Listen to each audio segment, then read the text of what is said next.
All right. Hey everybody, this is Doc Mack coming to you from the Galloping Ghost Arcade. It is August 12th. We are here for our third year anniversary podcast, the Galloping Ghost Arcade. Thank you everybody.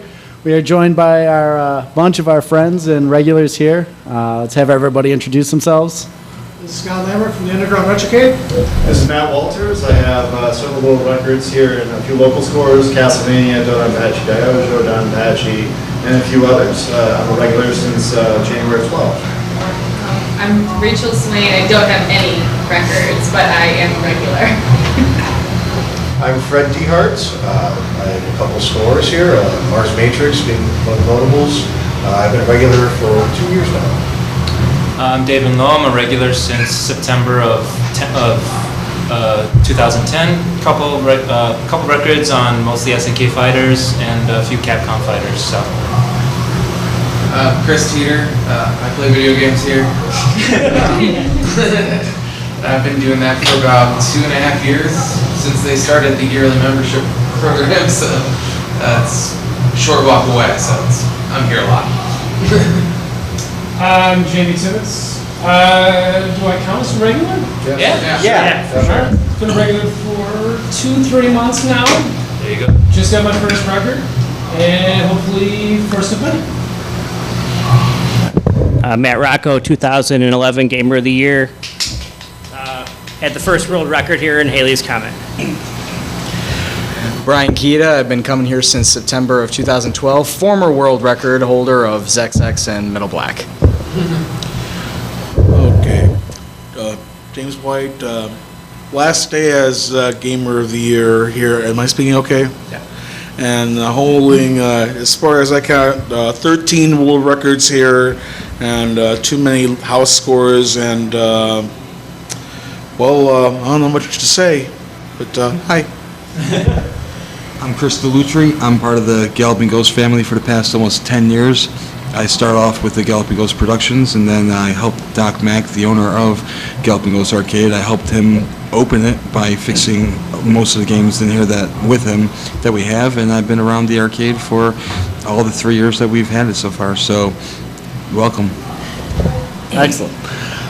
First, I want to say thanks to all you guys. Like, you've really made the arcade really work. Like, it's all really, so much of it is what you guys have done, and like, it's been such a draw bringing other people in, like all the scores that you guys set, and you guys bring a lot of energy to the place, and really brings that has really just brought people in and made it such a bigger thing than just it being just a place to come play games.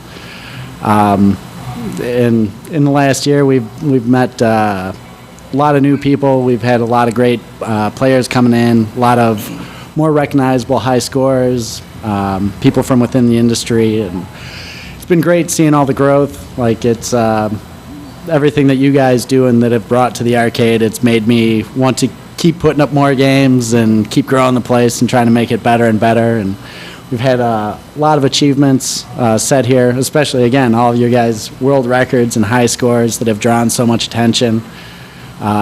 We've put up our 400th game this year to become the largest arcade in the U.S., which was nice. Thank you.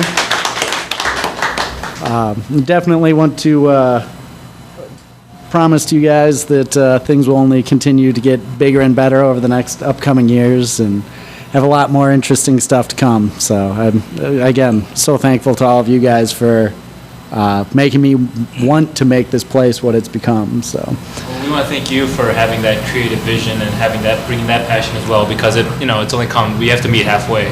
And so the fact that you are bringing the excitement and bringing the focus and bringing the attention here, that is a big draw for us too. We want to keep coming here, not just to set scores and play games, but see friends and see this place thrive and grow as much as possible. So Everything that happens here is worth it to come back. Always brings us back. I think we've developed a community, a gaming community here. Not just like friends and stuff like that. We've created relationships.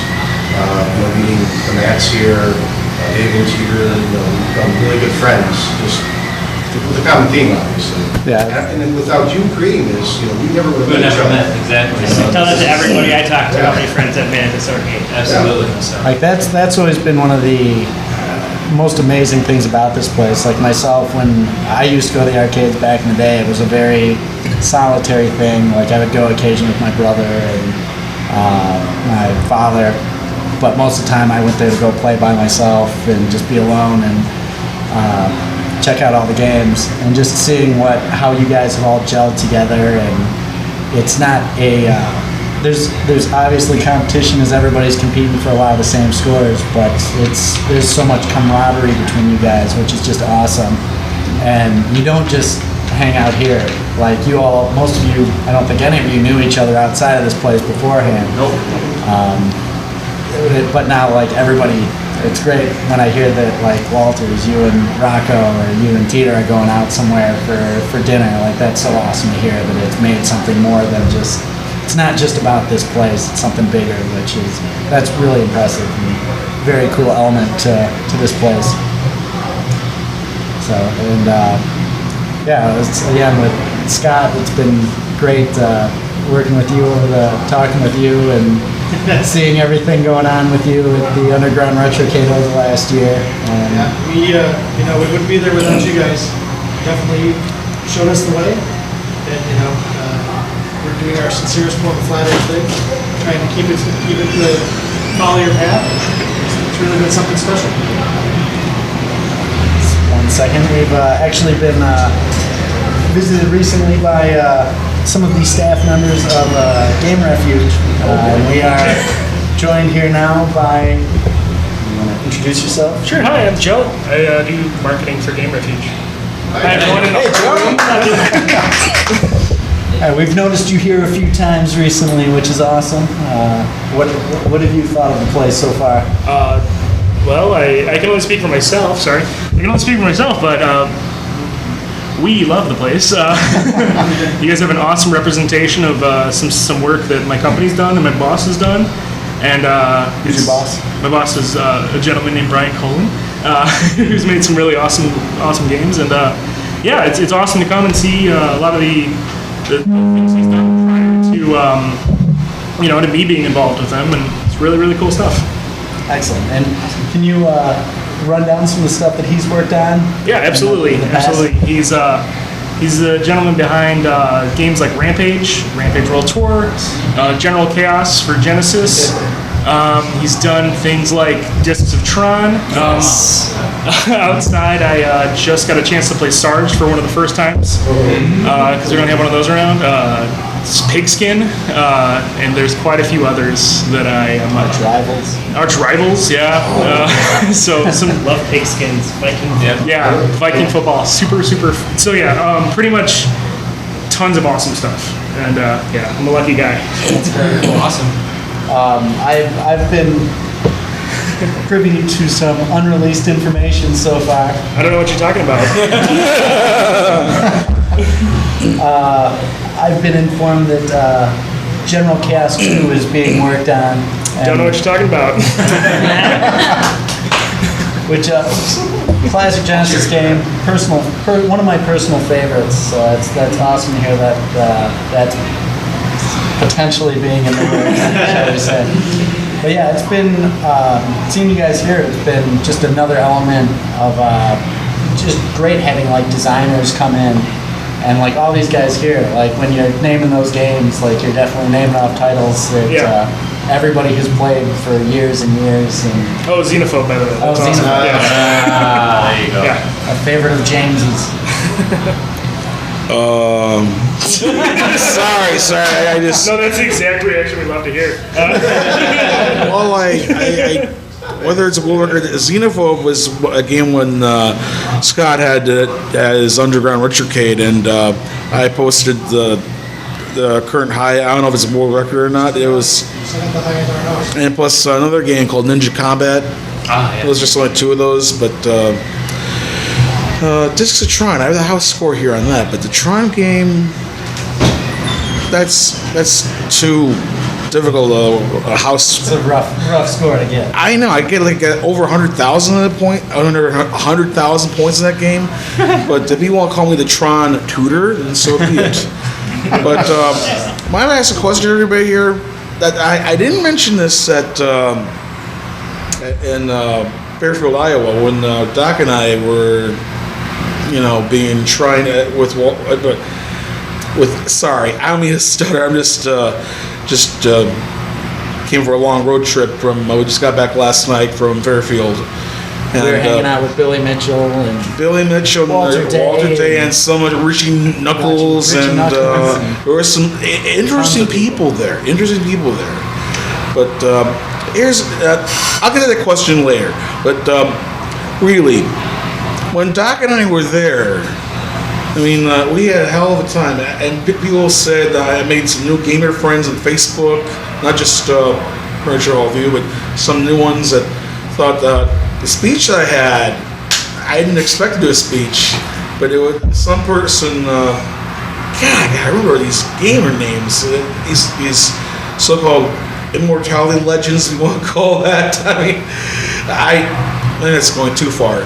But one person said I did an epic speech. It was an epic speech, James. It wasn't the best. The best was made by it was one of the kids from Chicago. Yeah. I still think that's the best one he did. His was good. We'll get back to that in a minute, though. But for our, again, this is our 3rd year anniversary. Let's kind of go over some of the major things that some of our regulars have done over the last years. I know pretty much everybody here has set new world records. Let's actually start with you, Matt. Let's. What are some of your in the last year? Some of your most impressive feats that you've done? Well, it took me a really long time. Let me also state that the Gamer of the Year has not been chosen yet. So maybe somebody here will mention something that will weigh in towards who the next Gamer of the Year, which will be awarded tomorrow, will be. No pressure. The hardest thing that I did this year was not actually related to a world record. Well, I mean, let me back up. There was a particularly hard feat that you wouldn't necessarily think would be something I would mention, but running a full chain on the first level of Diojo took me so long to complete that once I did it, it was probably one of the proudest things I've ever done here, because it took me a long time studying video online of paths and techniques and memorizing a certain way of doing things. Similarly, when I did, this is not a world record or a high score, but when I did Ikaruga and I got the chain on the first level, that was really good. But obviously, the world records that I've gotten this year that have been notable, Diojo, Donpachi, but I would say that probably Metal Black was the one that I thought was the one that I was proudest of. And the reason why I was proudest of Metal Black was because Brian and I had that score so high, as I mentioned on the Arcade article, that it was the hardest thing I've ever done in video games. It was the hardest thing I've ever done, and it wouldn't be as hard as it was if Brian hadn't set an unreal score. So, yeah.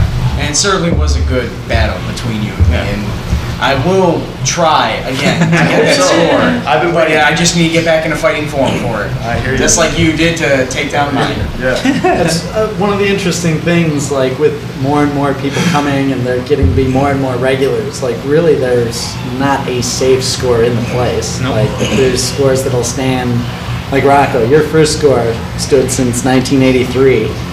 That was the Halley's Comet one that you took. And you think at that point, like whoever had that had to have been thinking, oh, this has got to be safe. And now there's so many games that are available for people to come here, and there's people that are traveling. You got people like Martin Bedard who are coming in, and all these well-known high scorers. It's like sometimes you just walk in and you do like some crazy score, like the guy came in for Battlezone. It's up 260, just like out of nowhere. Yeah, you know, it's like that was actually Tom Stanky came in and did that. Who's a friend of mine who actually is where that machine came from. He gave it to me, so he had played on that specific machine his whole life. Had been sitting in his basement, and just came in out of nowhere one night and put up a score. So Ben Falls too. Ben Falls, George amazing. Train. The 2 days those guys were here last year. They I set a want whole to say bunch. 8 or 9 scores went down. Just like when Martin Bedard spent a week here. and 16 scores or whatever it was. Alcon, that crazy. Oh my God. I would like to mention I had the house score for Dig Dug for almost 2 years until like 450, but until some who has the current house score? He just showed for one day. Yeah. And this Hernandez. Yes. Yeah, that's okay. Hector. Same guy at the track and He also has field? the track and field local. Rodriguez. You know, some scores you just say no one to walk away when you had enough. In my book. I've not had enough of Russian attack. I'm coming back from my webinar. Don't you still have it? No, why Fun can't spot. Oh my I'm goodness. taking it back. All right, I like it. I like it. Heard you played today. Yeah, I put up 430 and I haven't played in a year, so that's not bad. Not too For sure. rusty. We were privy to the world record run at Fun Spot when it happened. It's pretty crazy. He was calling you out as he was chasing you. I believe it. He thought my first one was fake. He was like, Rocco. he probably tried 5 or 6 times in a row to get the score. Wow. And he lives 10 minutes away from the Fun Spot. Yeah, he's right down. Well, that's good to know you didn't do it in the first try. No, he didn't do it the first try, and not only that, but he was like, hey man, if he wants to take the score back, that's great, because I don't think the score needs to be anything less than 999,999, so he wants to max it out. He wants you guys to go back and forth and max He's it out. not going to max that score out. He called it a shot. Brett? Yes. Oh, I shouldn't, Rachel, do you want to, yeah, I know you No. just got a new gyrus score. Yeah, but it's not like a local record or anything. I It would've been a will local eventually take Max local record. Wow. Yeah. It's a One challenge. day. Well, remember, It'll be like in 4 years we'll have this conversation. I do need to point out that the very first score I took here, other than Castlevania, was Gyrus, and the score that you put up would have been the house high at that time. It was 381 George Train. Rachel Rachel did is the white. best She just put up 390, so I want to point out that she would have had the house record that stood for I think a year at that time. So you're not that far off, Rachel. 390 is so impressive. Yeah, it's- Walters, you know, half of your scores belong to her now. I know. That's legally. Who gets them when you split up? No, I'm kidding. I'm kidding. I shouldn't joke about that. I shouldn't even joke about that. I'm taking him to court, actually. Oh, okay. Right down the middle. Exactly. There's a prenup involved with that. Yeah, exactly. She wants that coveted metal black score. Yeah, I'm after metal black, You really. can have one patchy, but I want Dodon patch. Fred? I guess my thing of note as of recently is Mars Matrix. I've put up 255 billion in that. It sounds like a lot, but the scoring is set up to be like incredibly high in that. I mean, just add a bunch of zeros to it. It's all the same thing. But my goal, I guess, is to max that out. It's one of those games you can max out the score down 999. Oh, okay. Now it's all the way across. Yeah. Okay. I'm very proud of learning how to play this game, simply because I never thought I could do something like this. It's kind of intimidating. It's also a bullet hell game, so when you see what's going on the screen, your brain freezes almost for a minute, like what is happening? When I first started playing it, like, oh man, I got 1 billion points. That's a great score. All of a sudden, I do something different, and it doubles, and more than doubles actually. I remember the first night you played this game, you were walking around the arcade saying, I got 7 billion. And you were really proud of that. And we were all thought, how did you get 7 billion? And now you're walking around the arcade and you're saying, I got 100 billion, man, I'm nothing. That's a It's crap game. T-ball. Yeah, it's exactly. It's not playing Pokemon Derby with that. Yeah, along with I meet Tim McVeigh he was the first billion-point scorer in the game Nibbler, don't forget. So I'm not trying to cut the guy slack. That Mars Matrix, that's the game it is. But 255 billion is way more than 7. True. That's a game I stay away from. I don't want 1 billion points. Mars Matrix is like over. It's giving points away. Points and you get points. Relevance. I guess another notable achievement. Everything's blending together now. It's hard to remember. Like you said, Magic Sword this year. I want to say I did Magic Sword. There you go.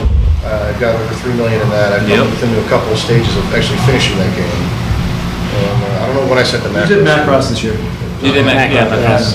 And then Super Space Fortress Macross is another game. Rocco and I we're going back and forth on. For a long time. Yeah. It was during one of our tournaments. Was Yeah. it the Yeah, I think so. arcade versus Yep. arcade versus Well, arcade? Yep. I didn't set the score during the actual tournament. I set it after that, but there was huge interest in that game during the tournament, for sure. Yeah. So I'm proud of those accomplishments, and I hope to set the bar even higher in the next coming year. Very cool. Well, as for me, like, I think the first day I got here, I took down 2 records, like Doc mentioned before. No record is safe, no matter how long it stands.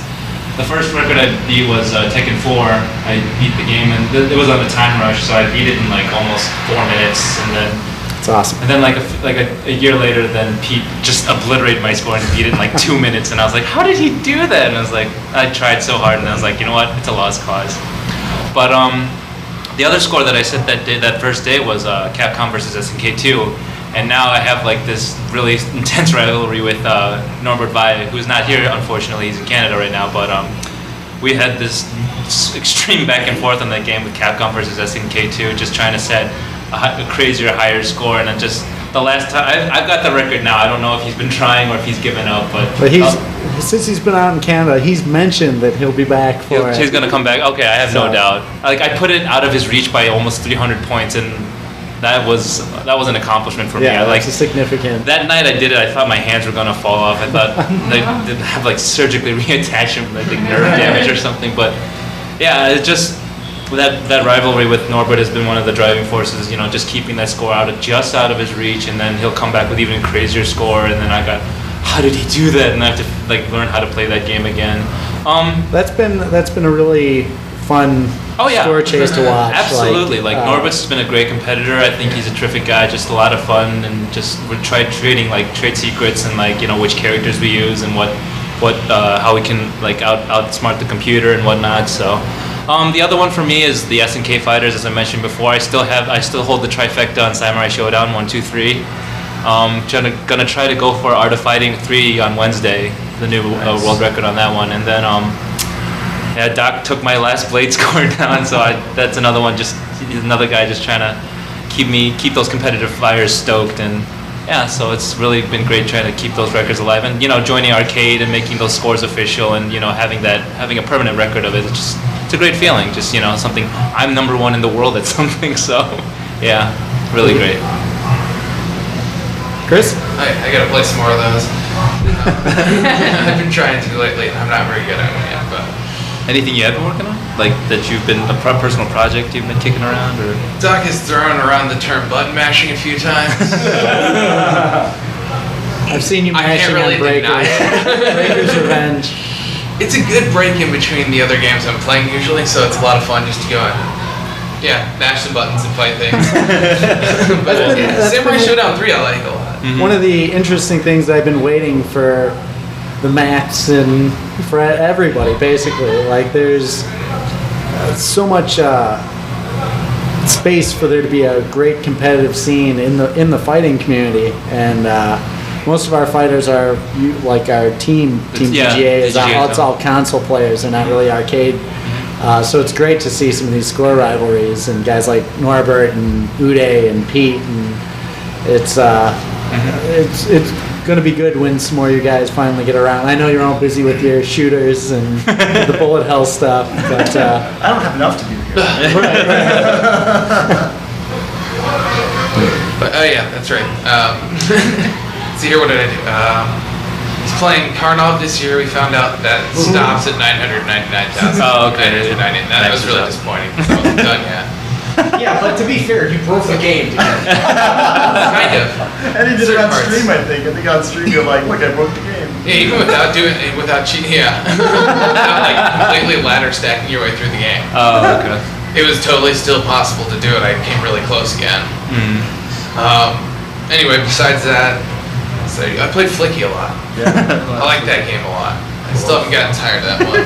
Gorf is my new addiction. Just took down the local high score from that one. congratulations on that. Yeah, congratulations. That's gonna take a long time. How long were you playing? You put up over Like an hour and a half. 250, you broke 250,000. 254. Nice. Crazy. It's gonna take a while to go for that 1 million point that guy's got. So He's 1.1 million. Yeah, that's gonna be fun. APB this year too? Didn't you up I that? think that came up this year, didn't it? Yeah, you played you at the beginning of the You year. can't get tired of that game though. It's so fun, so goofy. I like my cute cartoony games, mostly funny animals and stuff. So I'm sure there's a handful more of those this You year. did Pitfall, Pitfall 2. Pitfall 2, that was another great one. That was also part of the tournament, wasn't it? Yes, but that was one that the other team had, that we David Grid, right? Ah, had yes. that rotation of games. Very cool. Well, I'm at a severe disadvantage since I only got about 8 or 10 weeks under my belt. Been playing ZXX, got the house and world record high, but not a huge accomplishment because no one's really playing that. There's a couple people here. You got me. Like you said, no one.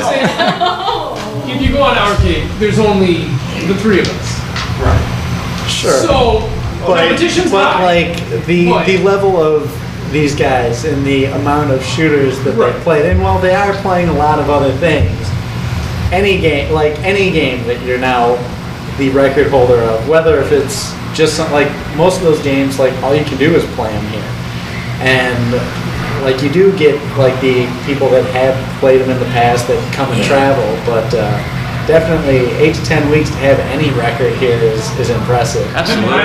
Oh, a bullet all over there. I'm proud to have beaten these 2 guys. Don't get me wrong. And James had the record for a while too. Yeah. And James's record represented. He doesn't usually play these types of games, and he put a lot of work into that Dragon now in ZXX, and that's not an easy boss. Yeah. That's a very difficult. I still can't beat that Dragon consistently. So, you know. So I've just gone in for James's extermination. There you go. It'll happen Yeah, so you put eventually. up that was hopefully. also another awesome. We were donated that board from Brian Armitage, who's the owner of Paradise Arcade, who they make a lot of great arcade parts out there. And he just sent the board with. We had ordered some parts for our Injustice cabinet, and he was like, "Here's this really weird, obscure board." And he actually asked me first what I thought of the game. I was like, "I've never even heard of it." And he liked that. He liked that he had something that was that obscure, and he's like, "This should be out somewhere for people to play." Sent it over. We put it in the cabinet. And, I know James, you were on that right away, and everybody was playing that one for a bit. And I gotta thank Teeter for introducing me to that game. I thought that was a game that I thought to Extermination. But then Extermination. Like, I saw him play, and then you showed me some stuff in that game, and then I did the math. Then oh mama, I mean really, on round 8, level 8, when you get so. We get mobbed by so many enemies, and Jamie, if you beat that record, that's okay. It's fine. It's all good. Man, I like are you going back for that one? Oh, I try every time I come up with Yeah. like 1 or 2 games, but they last like a half an hour, so you can't put too many of those back. What's on your list right now? I'm still going after Dragon Saber. Strikers is always there. Strikers 1945. Great game. I'm really close to that. Are you Just really haven't close? done it. I haven't. It's very All close. 3 of us are just within a little bit. And I know the gold trick, and I I You know it now. I do. Nice. I mean, R-Type, right? R-Type a little, just getting started in that. Right. That's pretty much it. I'm trying to get him interested in Metal Black as well. I'd like to You see keep him. telling me how Metal Black is unattainable. No? I keep telling you that to get you interested in it. Strange way. You should also play Mars Matrix. 537 is Rampage. very difficult, not impossible. Alright, It's not impossible. we'll see. Everybody liked Rampage. Forgot about that one. I want to give a shout out to the Game Refuge guys there. Don't forget about World Tour. There you go. I want somebody to come after that one because I want somebody to trade tips with on that one. So if anybody wants to start playing, Cool. Well, I don't have any tips. We guys will all murder me. Sure, with all those games. But yeah, we might be able to have some games here that none of you guys have ever played before. Coming up a little bit that we talked about a little bit. Can't say too much about it yet because that's the nature of my job. But It's a secret, pass it on. Doc might have been in one of them lately. But yeah, you guys might see some new stuff that have never seen the floor of an arcade ever. Sweet. Ever. So. Any timetable on that when we can think about it? Well, in my industry, never ever is there a timetable. Okay. Now you know it's like when that we show up with it. They have a lot going on now. We have a lot going on. I support 4 products right now with marketing, full products, and I have one person that works for me, and that's it. Most companies support one product, and they have like 50 guys, people that yeah. work for them. So, yeah, it's a little bonkers right now, but it's a lot of fun. Sweet. I guess the phrase "when it's ready" is that. Yeah, That's exactly right. We don't do dates on anything right now, but we're excited to share everything with everybody. So you guys are going to see some cool stuff coming up soon. If you guys accidentally say a website at some point today that wouldn't be that bad, I can't say it out loud, but what are these? Such as the Facebook.com/General Chaos fan page. I don't know what that is. I do recommend checking that out. Again, I'm a huge General Chaos fan, and back. Yes. privy to General Chaos too. some inside information. There's some very cool stuff coming up. Why did very it anxious say electric to, boogaloo under the title? I'll just say that we're having a lot of fun right now. It's going to be a lot of fun for you guys. Very cool. Very cool. Can't wait. Very No excited. dates. No dates. But yeah, it should be awesome. Sweet. And we should have some cool stuff in here for you guys too. I definitely want to thank you guys again. We had actually gone out to their studios and checked out their offices, and super nice of you guys to let us come do that and talk about things, and definitely There's nice to open see invites you. for First Knowledge, and we're going to do that too. I'm looking forward to it. Very cool. We know. Yeah, we accidentally drank beers that day. It was a good time. It was an awesome day. Lots of cool stuff happened. Sweet. And believe it or not, I can't talk about it. So, but no, it's some exciting stuff. So, Sweet. if anybody was at Comic-Con, you might have seen us wearing T-shirts that I can't describe.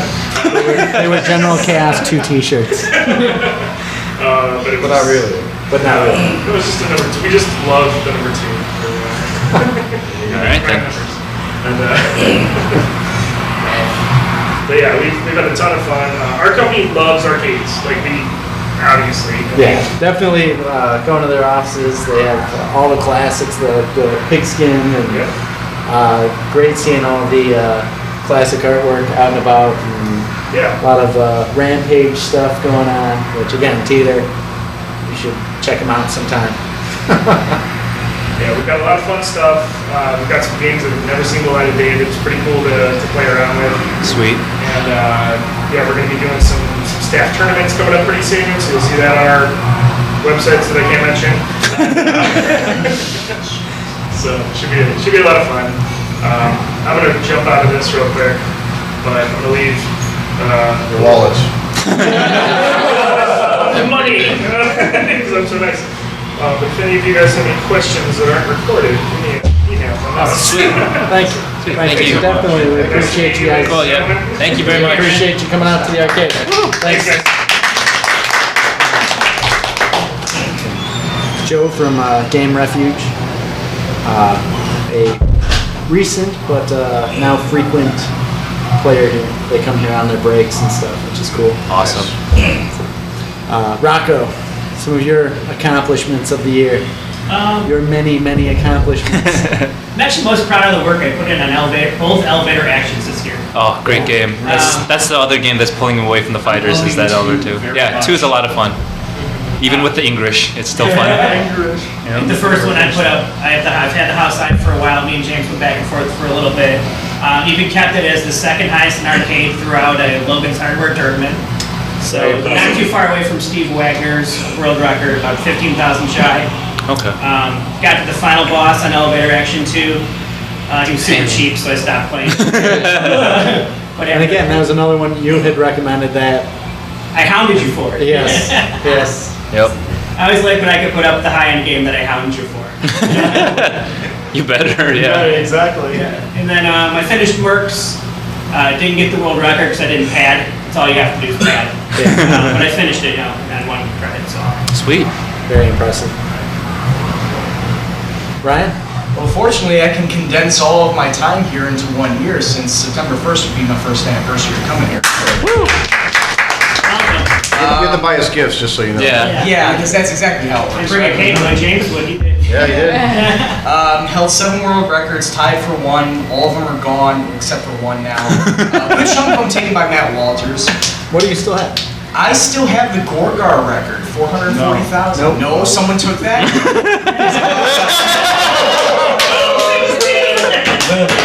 Well, make that exactly half of my records now taken by Matt Walters. 10,000 points. It was only 10,000. Ooh, and if I didn't tilt on my run, I could have had over 500,000 on that too.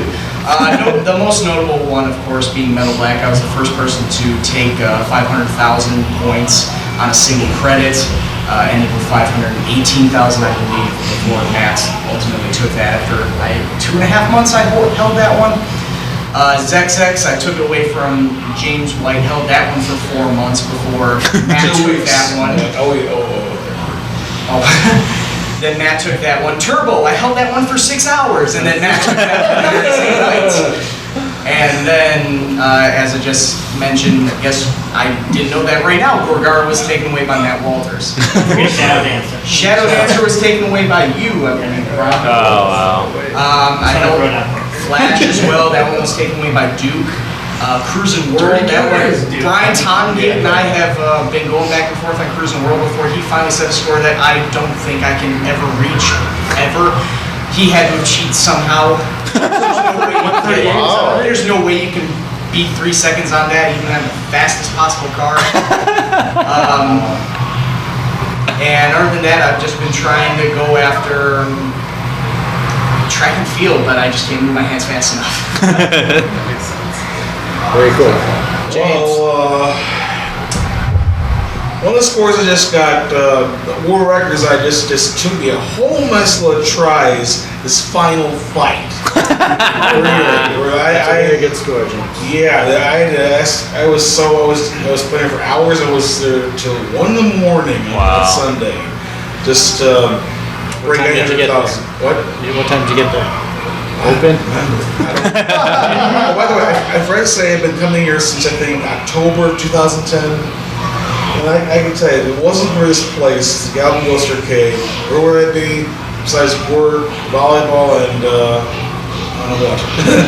But actually, it's been great, really. And hopefully, not hopefully, this place will be here. Well, hopefully forever. I will be. Okay. Now, extermination, of course, of the 1.3 million, and Tibbs takes it. It's all good. I'm not a guy that says, "Oh, cry." like I think, yeah. All right, I'll get back to everything later. But one of the weirdest world records I have, which I did not expect, was Wrestle War. Oh yeah, Wrestle War. There was that bonus stage. It's hard to explain that when I beat the second wrestler, it's like, how the hell did that happen? I got the bonus stage and matched 3 wrestlers in a row and 500,000 points. What? I'm being honest. There was a family that saw me do this, and even Phil saw me, sort of, I think, and it's like, that was unexpected. Well, James, you're a huge wrestling fan. We know that. I know. Don't you remember when we played in the Blitz tournament? Look, the Mega Powers? Sorry. This is for James and I. We were the. Was that this year? Last Yeah, last time you did the that big. was this year. That was absolutely this year. It was just after the anniversary. Yeah, the Blitz tournament. Yeah, but the Blitz tournament, and Just out, like, James week and I after. were the Mega Powers or something. Did you guys explode? We did They had explode. masks. They wore masks. wrestling I regret football that. team. I am La Sombra Blanca, which means the white shadow in Spanish. I don't remember where I was, but I like the old wrestling games. You know, Mad Mania, that's That's classic. That's a classic game. But we'll talk about We're it just talking another about that tonight, actually. Yep. Let's use that to segue into the next thing of what does everybody want to see in this next upcoming year, game-wise? I think Rocco should go first at this one. Yeah. Let's go. Say it. Let's start with James. He's the current time. gamer of the year. One more day. For one and more then day. I was gonna, What do you want to see here, James? well, I want to mention Yeah, sure. only that one game which I scored with the very first game I scored 100,000 points, which I said in that. Is that Vanguard? Vanguard. Alright. Now it's a shooter. It's not like a hell bullet shooter, but it's a classic game, and it was pretty fun when I said to you gotta get in the game. But I'm patient. Rocco, as our 2011 Gamer of the Year. I'd like to see Rolling Thunder 2. Oh. I could spend a lot of time on that. That is a challenge to find. Okay. I've been looking. Elevator Action was 2 was a challenge. You found that one. I have That is have faith that you'll find not anywhere near the challenge. of Rolling Thunder 2. Rolling Thunder 2 is a gradius level. Or the third one if we have to substitute. You don't have to go over. I've never seen that one. I'd like to see those. Bubbles. I would like to see Yes, second. That was a Midwest Gaming Classic find that you Yeah, guys first had. time I ever played it. It was totally fun. Yeah. I gave you the, sorry, I don't mean to interrupt. I gave you the hint when you have a smile. If you're going to go down when the drain is green, you go on there for extra most points. All right. Like I remember that from Starcade, the old game show. God, I have such a very good memory. That's if you get that game, please guys, please. I mean, I did. Never mind. I did get the high score of all of us, but not the most. But Bubbles would be a great addition if the ticket price. It'd be nice. Sorry to take off my just going. Any others? And finally, believe it or not, I would like to see Capcom Bowling. I do think it is a classic. It was made in the 80s. It's not. I don't see anyone getting 300 for a long time. It's not like Simpsons not Bowling where you can get it in Simpsons 1 hour. It's Yeah. gonna. It's gotta tell you, it's gonna take you a while to get. I have that board. I want it. I'd love to see it. Yes, I agree. Yeah. It'd be interesting to see what people could do on that. If we can get 300s from that. Ryan? Well, I still have the 2 shmups that I've been wanting. Which Zero Wing. Zero. Which I, Very much on my list. it's very nice. And I would like to, I think Walters would like to see this over here too. Parodius. Yeah. Parodius. Absolutely. That'd be terrific. Those are really the only 2 that I would like to see. Okay. Jamie? I'm a cheap date. I would play anything that I think I can get a score on. Do you is he giving you his full wish list, Scott? I definitely, I can kind of get a sense of what he's playing here and what he'll miss when he Yeah. comes back, and it'll be like, we'll have to be coming back here to get those games. We'll see what we can do to make him feel more at home when he comes back. I want to play that Star Trek. I've never even seen it before. Yeah. I play it plenty of times. It's a very fun vector game. Yeah, that's awesome. Looks sweet. Really. Hopefully we'll have it all the way up. Cool. Last time we saw it, thanks to Doc, we got to hear him play. Yeah. Didn't get to see it, but when we open, we'll be able Full to see it command too. cockpit one? Just a step. That's usually what everyone asks. When you Yeah. say you have You want the something, sit-down they one? want whatever's just beyond that. Yeah. Chris, what do you want? Want everything. Clearly. When you guys were out at we Fun do Spot, ask for I a lot of was- things. That's all. Well, That's for sure. But we try to get it all. yeah, and it's amazing how well you keep up with us. Just got you had just requested kicker, and that board has just arrived. Yes. So that was Very one of excited your about that. from your trip out to Fun Spot was the Manufacturer's Challenge. Yes. Yes. Along with Jailbreak, which was also put up. Yep. Yeah, that was one that I requested it. No, I thought you requested as well. I thought you both did. I like We it. both requested it, yeah. Yeah. Great game. I did. Fun. Yeah, one of the guys that I buy cabinets from, he had came He in asked with you it that, the day before. And he's like, "Do you want a jailbreak?" And I was like, "No." And then I'm getting all these texts from YouTube saying, Get it. You gotta get jailbreak. You gotta get jailbreak. And he's like, "Okay, that's an easy one." So Sweet. Yeah, let's see here. Well, we besides Kicker, the one that I've always wanted, one of the only ones I know from when I was younger, was Guns N' Roses Pinball.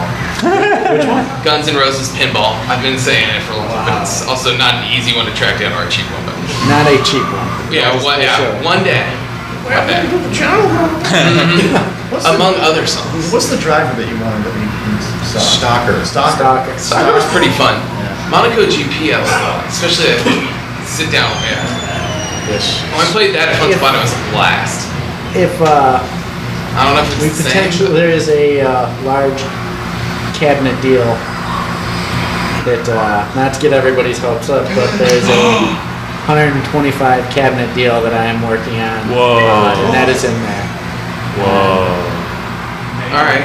There's supposed to All be right. I'll one give you to one. resell, but there's a lot of very good games that we don't have in this lot. So Sweet. Yeah. Very sweet. Let's see. What were the other ones we like? Mr. Do's Wild Ride. Yes. Bubbles. Bubbles. Pyongyang. The one where you're in the pig and you're Puyan. Yeah. And you're gonna shoot the Different levels. James Yeah. Yeah, that's pretty fun. You requested that, didn't you, James? Indiana Jones and I'm actually watching that right now. Go to one of It's those. really hard to I like it. find. Look into a game. There's one other one too that I had in my mind just a second. Okay, go ahead. It'll jog my. Okay, It'll sure. come back. Actually, Doc, you actually got one of the ones I requested, a Capcom beat 'em up from back in the day in the old 90s, the old CPS2 board. Was it Battle Yeah, Circuit. Battle Circuit. Oh man, crazy. If any of you have ever seen this game, it didn't come out in the US. Well, it did, but it was at the tail end of the arcade, so it was really hard to find. There's like a bunch of crazy. There's a girl riding an ostrich as a fighter. There's like an Elvis impersonator as one of the fighters. It is an odd one. It's absolutely crazy, but it looks amazing. The other one to match that one would be Battle Mix. I forget what the full title, but it's another Capcom CPS2 beat 'em up. It would be great. For other games, definitely Rage of the Dragons for SNK. I love that. The unofficial Double That's Dragon another Fighter one that is in the in the works. well, it's if we get this. Oh, it's in that cabinet, lot? It's in the lot. Okay, so. sweet. Yeah. Rage of the Dragons was just a really fun game. What else? The second Mega Man game, the Power Fighters, would be great. And finally, the second Dragon Ball arcade game, which actually, by Ben Presto, which was in Japan only, but still another great, really terrific game. Actual had hit detection and actual, like, real mechanics to fighting. So this is actually a really good game. So those are the ones I'd look out for. Yeah. Fred? Well, what comes to mind right away is Gigawave, made by the same guys who did Mars Matrix. Yep. There's a couple pinballs I would really like to see if possible. One being Attack from Mars. Yes. It's highly requested all the time. And the other being High Speed. Williams. Oh yeah. Yeah.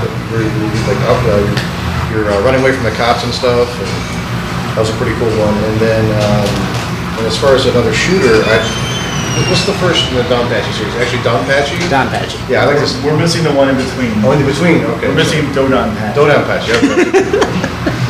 What about Doctor Who pinball? And That was awesome. Yeah, that Yes. That was really cool. That would be. That was an awesome. I didn't price that one out first. Sorry. It's expensive. Yeah. So we'll just stick with Guns N' Roses then. I like it. Definitely been trying to add more pinball. The Creature was a nice. That's a nice That's a pickup. cool game. That was one I could not pass up. That was It's that's a beautiful. infuriating because I can't score on that consistently. It's got a steep learning curve on that one. Great game though. Like Yes, it is. we had actually, and this might be a event that we run in the next year, but the ultimate goal for our 400th game launch, what we were going to do was we were trying to launch that as our 400th game. We had that here for about a month and a half, maybe 2 months before it was put out on the floor.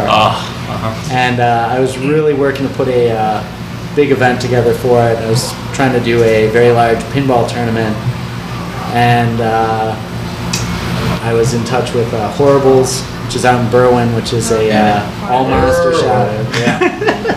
I was trying to get them involved, and we actually picked up a bunch of Creature from the Black Lagoon themed trophies. Sweet. I was in touch with Sven Gooley, trying to get him out here. Nice. Rich goes. Yep. I met him. I've known Rico Browning for a few years. Oh wow, He was nice. The original diver and actor, yeah, who portrayed the creature. The actor that played Creature in the water scenes, and was trying to fly him in, and just couldn't get it all together. But we might still run that as a future tournament. Sweet. So definitely, if whoever listens to this, let me know if that's something that everybody would like. I'd be down for that. like that. I would be. Yeah, absolutely. We shall see what we can do.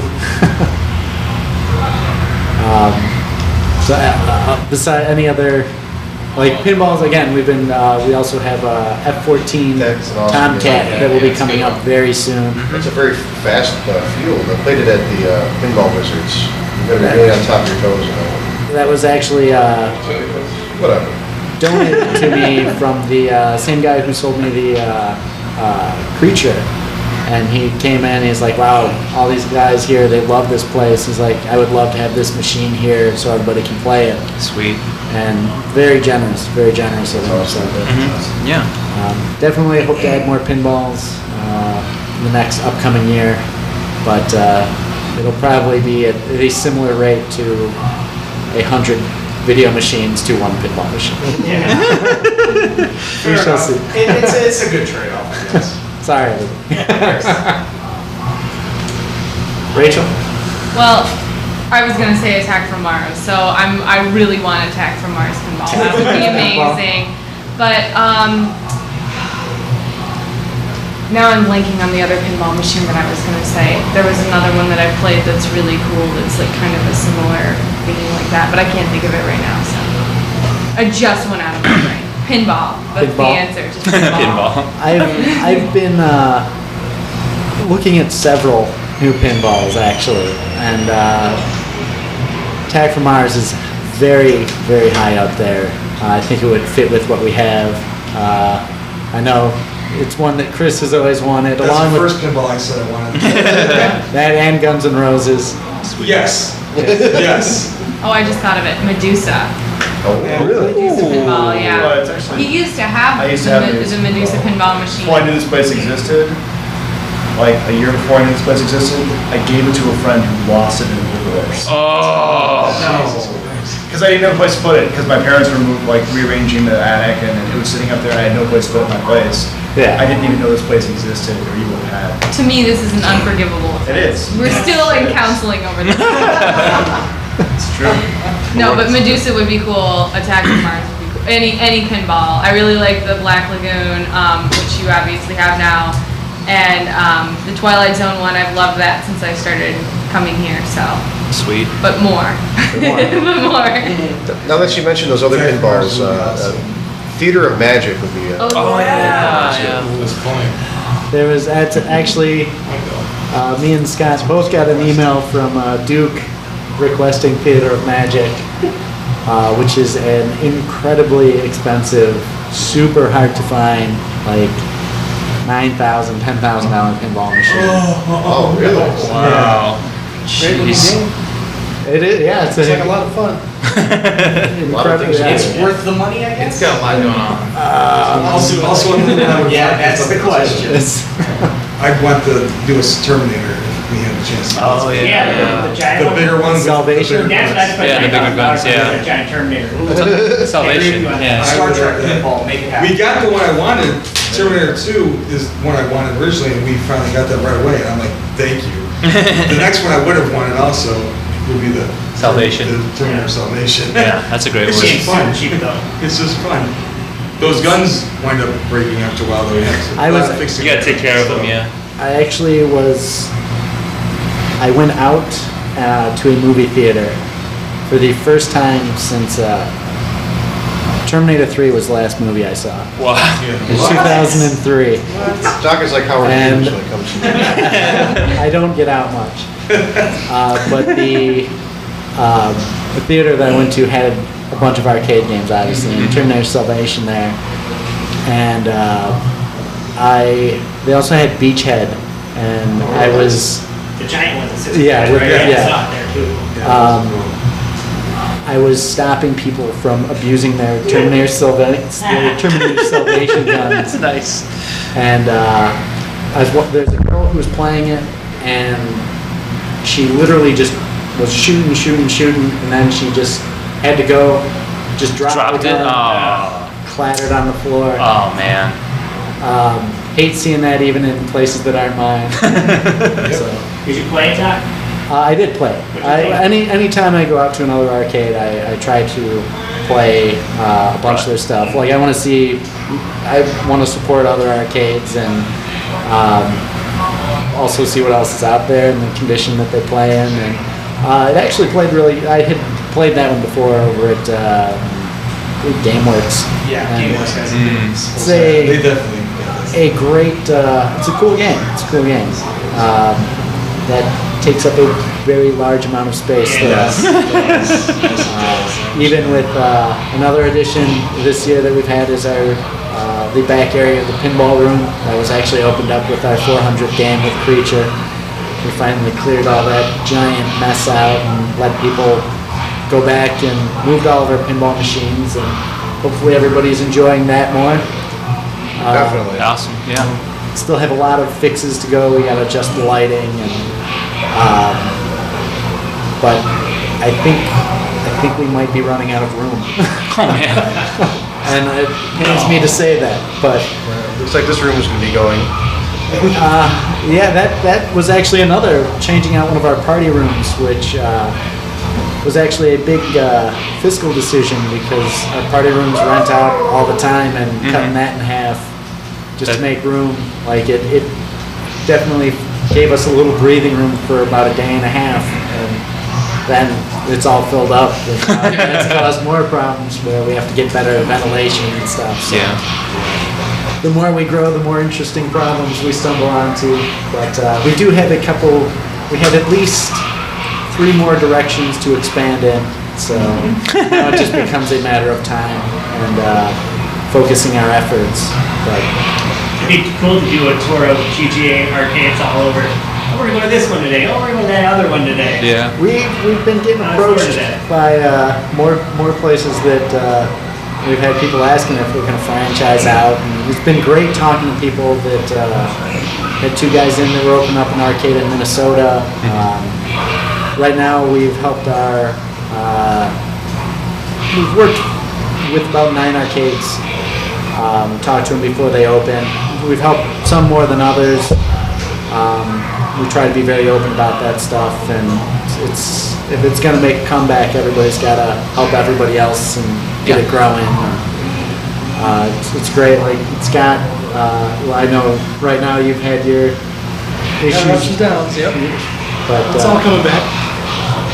it's great to see the direction. And I unfortunately only made it out to your place once, but and that's yeah. But you keep your stuff in amazing condition and just tremendous amount of effort going in. And everybody, like my regulars, every time they were going. And again, it's great seeing. It's so many levels of goodness. Like you guys are all supporting other arcades, going out and playing there, and that's a tremendous thing. It's not like there's no animosity towards the other arcades. And Travel across the country to do this. Yeah. That and like seeing you guys travel to Fun Spot, and you guys have been all over. Like again, that's really Star great. World. Star Worlds, Pinball Wizards. Logan's Hardware. Logan Zesty over at Logan's Hardware. Yeah, real cool place. So great seeing you guys travel. I've been to the classic arcade in Nobles, Michigan. Oh, It's a nice little place there. Sweet. Next, I got the shirt on. Yeah. Sweet. Yeah.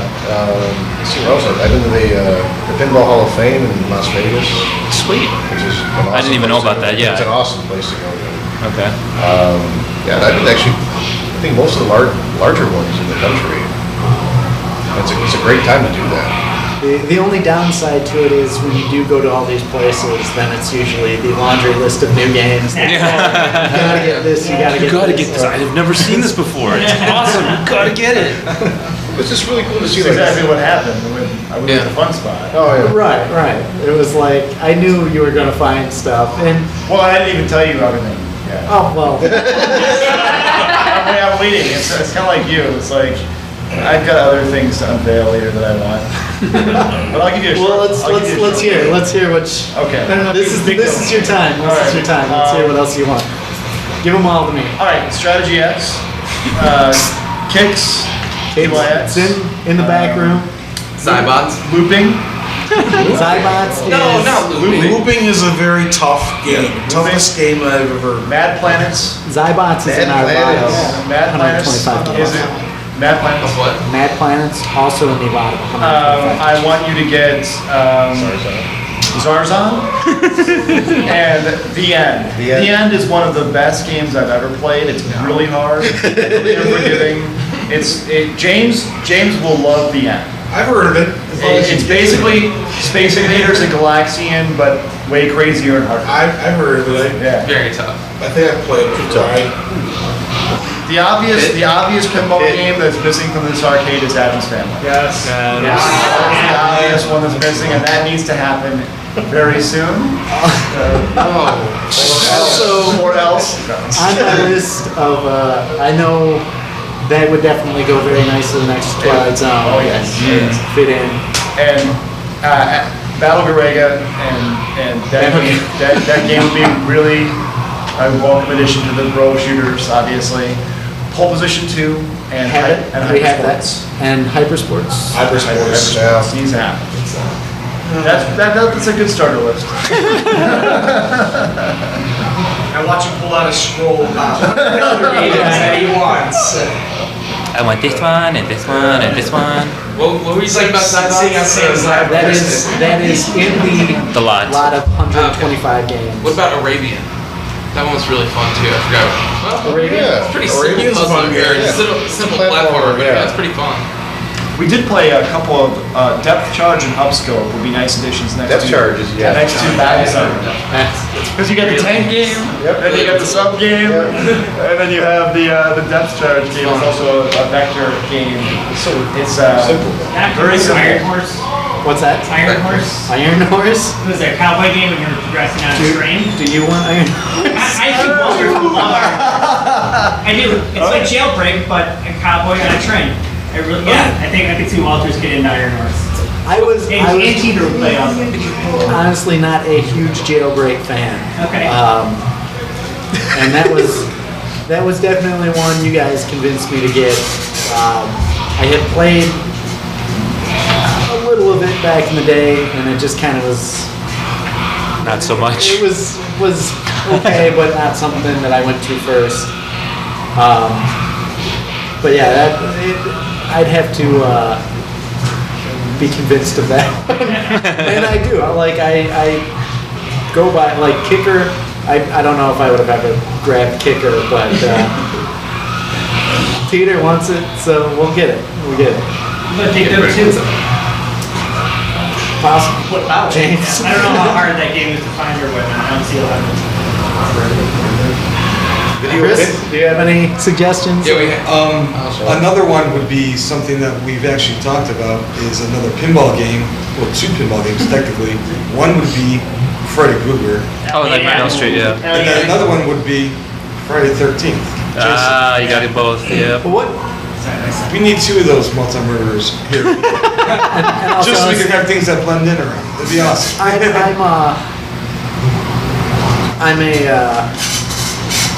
Nightmare on Elm Street has been on my watch list for Yes. quite a while. Yes. I almost had that one a while ago. Somebody was going to let it go for fairly cheap, and amazing deal that I ended up keeping it. But definitely on the list of stuff that we look for. And there's a lot. Find out his address so I can go there. Like the, and actually I want to say hello to one of our other major friends of the arcade, Duke Dang. We are happy that you made it out to this podcast tonight. You want to jump in? We're just talking about what some of the games that everybody are looking for requests for the upcoming year. Okay. This is Duke Dang. Since you can't see any of us, I just got here. I just handed Doc, because I'm an environmentalist, I like to reuse and reduce and recycle as much as I can. That's actually a tea bag paper. I wrote down just as at the counter coming in, my list of 4 games. I thought I had 5, and I got Black Widow, which I know James White is partial to. Toki, which I haven't seen since I was a kid growing up in Salt Lake City, Utah. I know Game Grid at West Valley City, Utah has it, the Valley Fair Mall. Trog, the 4-player game that I don't know if anybody remembers that. I remember that game. The arcade version is so much cooler than the NES version, but the NES version is pretty nice too. Diversion's Fun and Games used to have it. And then Theater of Magic, which Brian Peter was telling me that 3 others had chimed in, so pleased to know that's one of my favorite pinball machines. And the magic is in here. What else? You're also a Star Trek Next Generation fan, aren't you? I am. Star Trek pinball. Yeah. But I don't know if I played the Next Generation, the pinball right? machine The yet. original one, too. Walters. Thanks, Rocco. But that's what I have so far. At least I'm glad I came prepared because I didn't realize that we would be talking about this just coming in. And just a quick shout out for the new issue of the Silhouette, which I just purchased from Ren Diaz and Phil Diaz at the front counter. Very nice. We did the Comic-Con this weekend, which turned out really well for them. So it's great seeing how they've brought their comic book together, and we hope everybody goes and checks out zadecomics.com and buys the. You can order your issue 1 of the Silhouette on there. So, or if you come into the arcade, you can probably buy it here too. So Chris, you had another game. We have one more, yeah, we forgot. Video Pinball. Video Pinball. Which was one of the mystery games of the day. That was a great game. It is. So it's pinball without all of the maintenance and wear and tear of pinball and the high expensive. Black and white. Yeah. Well, clearly there's a huge demand for, like, what's everybody's consensus? Like, does everybody, should we start slowing down? And we've significantly slowed down on games. Like, this has probably been the longest that we have gone since we put a game up. And our last game that we put up was still Creature from the Black Lagoon. And that was, how long ago? June? End of June? That was before Simpsons, Foley? Yep. Oh, It was 400 was Creature. 400 was Creature.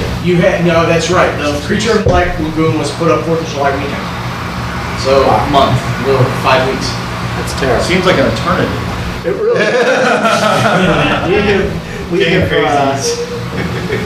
we have a great number of games that are on the cusp of going out, including Stratovox and Kicks and Clacks and F-14 Tomcat and a lot of new stuff coming, but we've been meeting various problems along the way getting those up and running. I have a solution. And I do have a game now. I thought of one. Okay. That will bridge the two. Baby Pac-Man. Oh God. Oh. Yeah. I'll play that. Yeah. Both in one. play that. That's Madness. What is Baby Pac-Man? It's a pinball game. Yeah. Pinball with Pac-Man up top and a pinball. Hey, get 2 birds stoned at once. That's how he has to shoot. It was I know Duke wants Legendary Wings. I had the board for that. That was a game that. That was mentioned like 2 years Again. ago, and I haven't brought it up since. But I played it again, Divergence Fun and Games, and made it to the second loop, and the game's already hard enough as it is. I probably spent like 100 tokens on that game or something like that. That was the first choice when we were doing our wiring class. That was the game that was going to go in that cabinet, and then Dragon Spear. we switched. No, our last one. Oh, last one, so. The one we actually had podcasted, and that went from being Legendary Wings, and then there was some issue with that we couldn't make it Legendary Wings, so we made it Vigilante, and there was some issue with that, and now it's Class. So it's been getting a little difficult with no cabinets to work with. It's getting a little harder, but. What does everybody think? Would they want to see us switch to focusing on pinball, like putting up less frequent but more pinball? Yes, I'd approve. I would approve of Couple that. pinball tables would be nice. Because one of the things, like, I mention the Ghost as often as I can to other people who don't know about it, just leading the conversation that way for no reason, And one of the things I'm always asked, though, do they have pinball? Yeah. And I always say, yes, they do. I mean, it's just a few machines, but they do have pinball. Like, that is a thing, that kind of a universal game that, that people are familiar with, and, like, it's fairly simple to, you know how to play pinball. You shoot the plunger, you hit the ball back and forth. Yep. I understand there's more strategy behind that, but, people who The aren't basic concept, yeah. as passionate as we are, will definitely pick that up. Like, my fiance, for example, she absolutely hates most of the video games here. But when I tell her pinball is open, she'll come here and play pinball, for 2 or 3 hours. Yeah. I think pinball's a game that you don't mind not being good at because it's just fun to play. Like, it's just something that you can just do. Yep, lights and sound. Or even if you're a serious gamer, you don't take it that seriously, you're just playing pinball tonight, and it's a lot easier to just have a good time with it, rather than really look for a score. Now, some nights, you're looking for a score, but, most of the time you're playing pinball, you have a different attitude. Are you suggesting, Matt Walters, that pinball is the most casual of video games? It's not a video game. Not a video game. Well, but I do think that it attracts a different crowd. I think that Fred's right. It definitely does, and that's kind of a double-edged thing at times. Like the amount of maintenance that it requires to keep pinball up and running is a lot.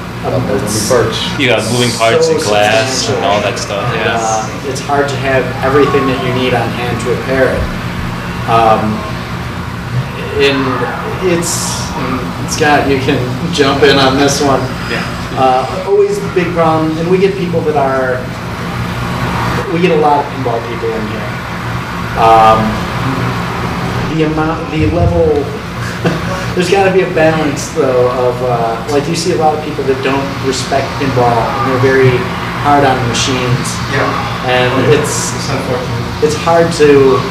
It just takes a second for somebody to just hit it just right. Hit a machine so hard that it becomes it's not going to work. Yep. And that's always been the huge, like, stomach churning thing is watching people play pinball sometimes. It's like you get a really nice machine. Most of the people that had played Preacher before we put it out, they're like, you can't put this out on the floor. It's gonna like, you can't let people play this. This is such a nice machine. And it's getting beat up quick, and it's like you get to a point where the people who love pinball, who have a huge respect for it, the machine gets so beat up that they don't want to play on it anymore. And then they're turned off by it. And they're turned off by it. Yeah. And then you just have the players that don't respect it the same way. Like you guys clearly play a lot of pinball. You guys are all fine, but it's not the same consensus. Like, don't you think that don't you think that there's culturally like a thing with respect to pinball where some players who are very highly skilled are just rougher because they know how to physically manipulate the table? I mean, it's not that it's good or bad. I'm just saying that there is an accepted cultural thing in some pinball circles of high skill where they're physical with the table and it's allowed. Well, sure, like there are players that they'll go out and they're really good players and they're really rough. Like there are those that are out there too. I got a quick question. Are we including tilting in the rough play?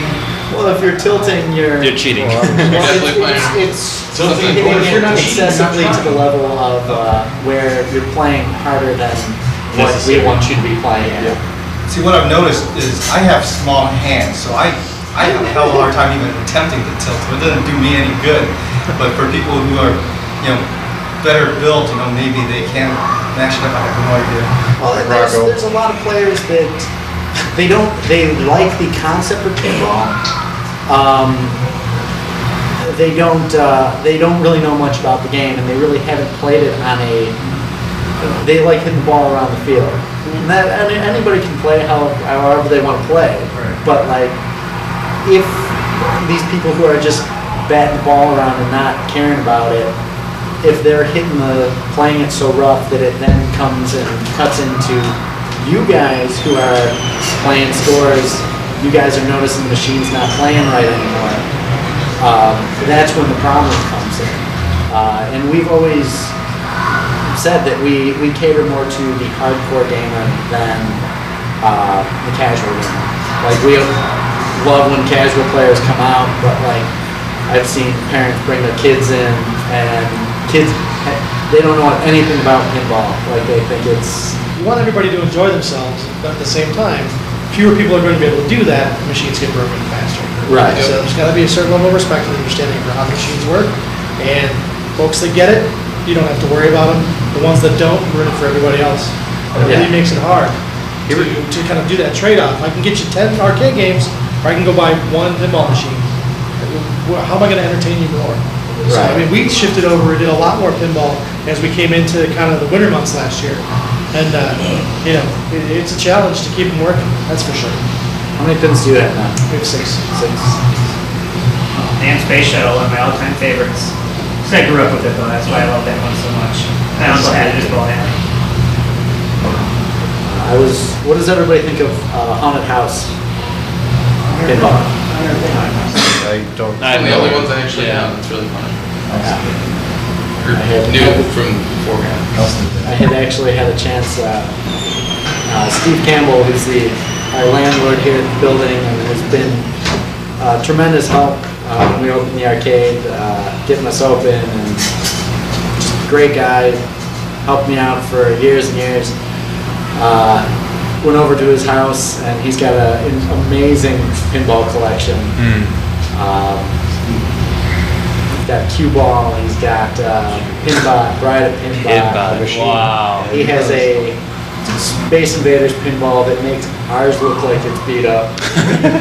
His looks factory new. This is amazing. And he had a Haunted House. Haunted House is really awesome game. You guys should check it out. That's not that Eddie Murphy Haunted House one, is it? Sorry, guys. House of the Dead.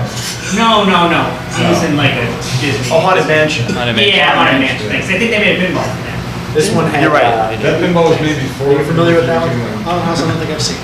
It's got you shoot the ball into this one part, and then you're playing off of a mirrored image and stuff. A lot of cool stuff in it.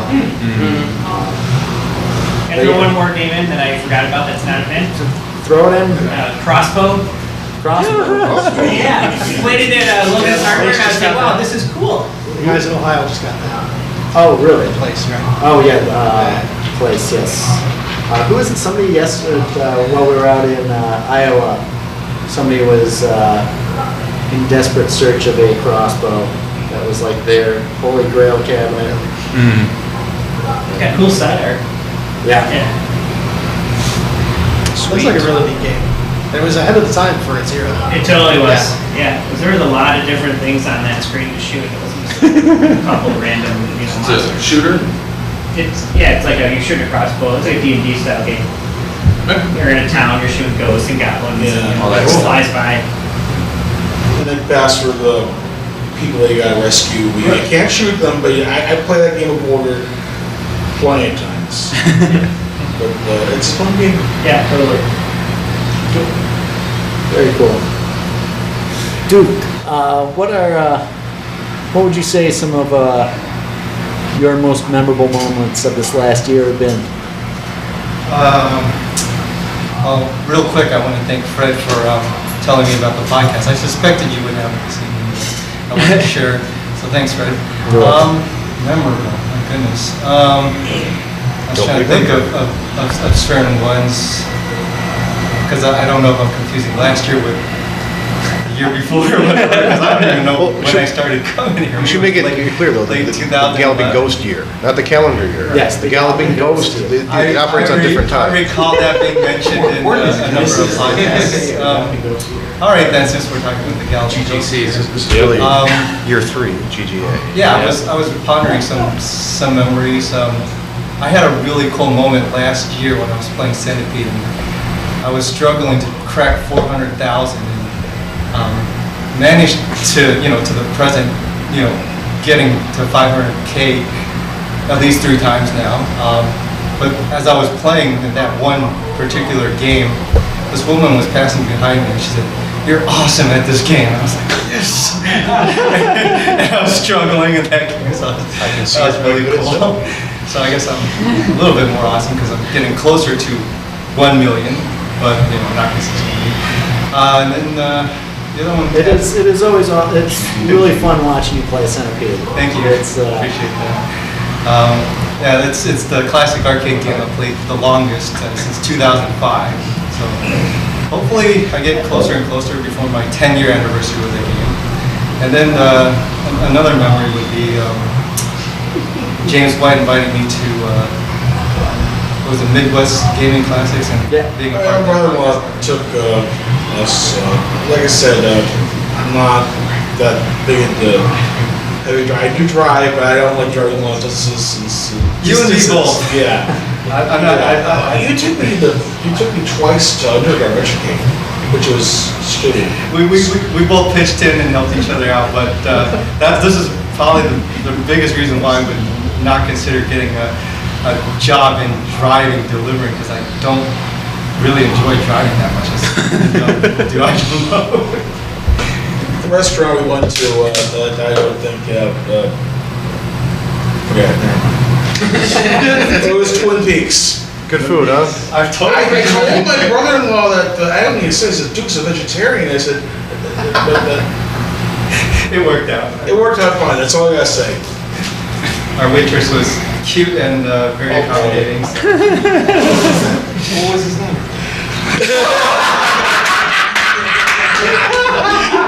I didn't catch it. Sorry. Oh boy. And on that note, I want to bring up probably my favorite moment so far this year is when Chris Delutri came back through those doors. Thank you all so very much. Thank you. Chris was in a very tragic car accident early in the year and was in pretty bad shape. And I want to thank everybody. Everybody rallied around and donated and supported. Showed a lot of support for him. And now he's back here with us and could not be happier. Glad you're back, man. Thank you all so much. It means so much to me, trust me. So, sorry. Mondays weren't the same without you. Yeah, I appreciate everybody so much that they were so supportive, and everything I had to go through was just unbelievable. I can't remember any of January actually, and last few weeks of December are pretty hazy too. It was a very terrible car accident, but I'm very blessed that everybody here was such a close and good friend to me and was supportive, and it made me help stay survived, so I'm happy. Thank you.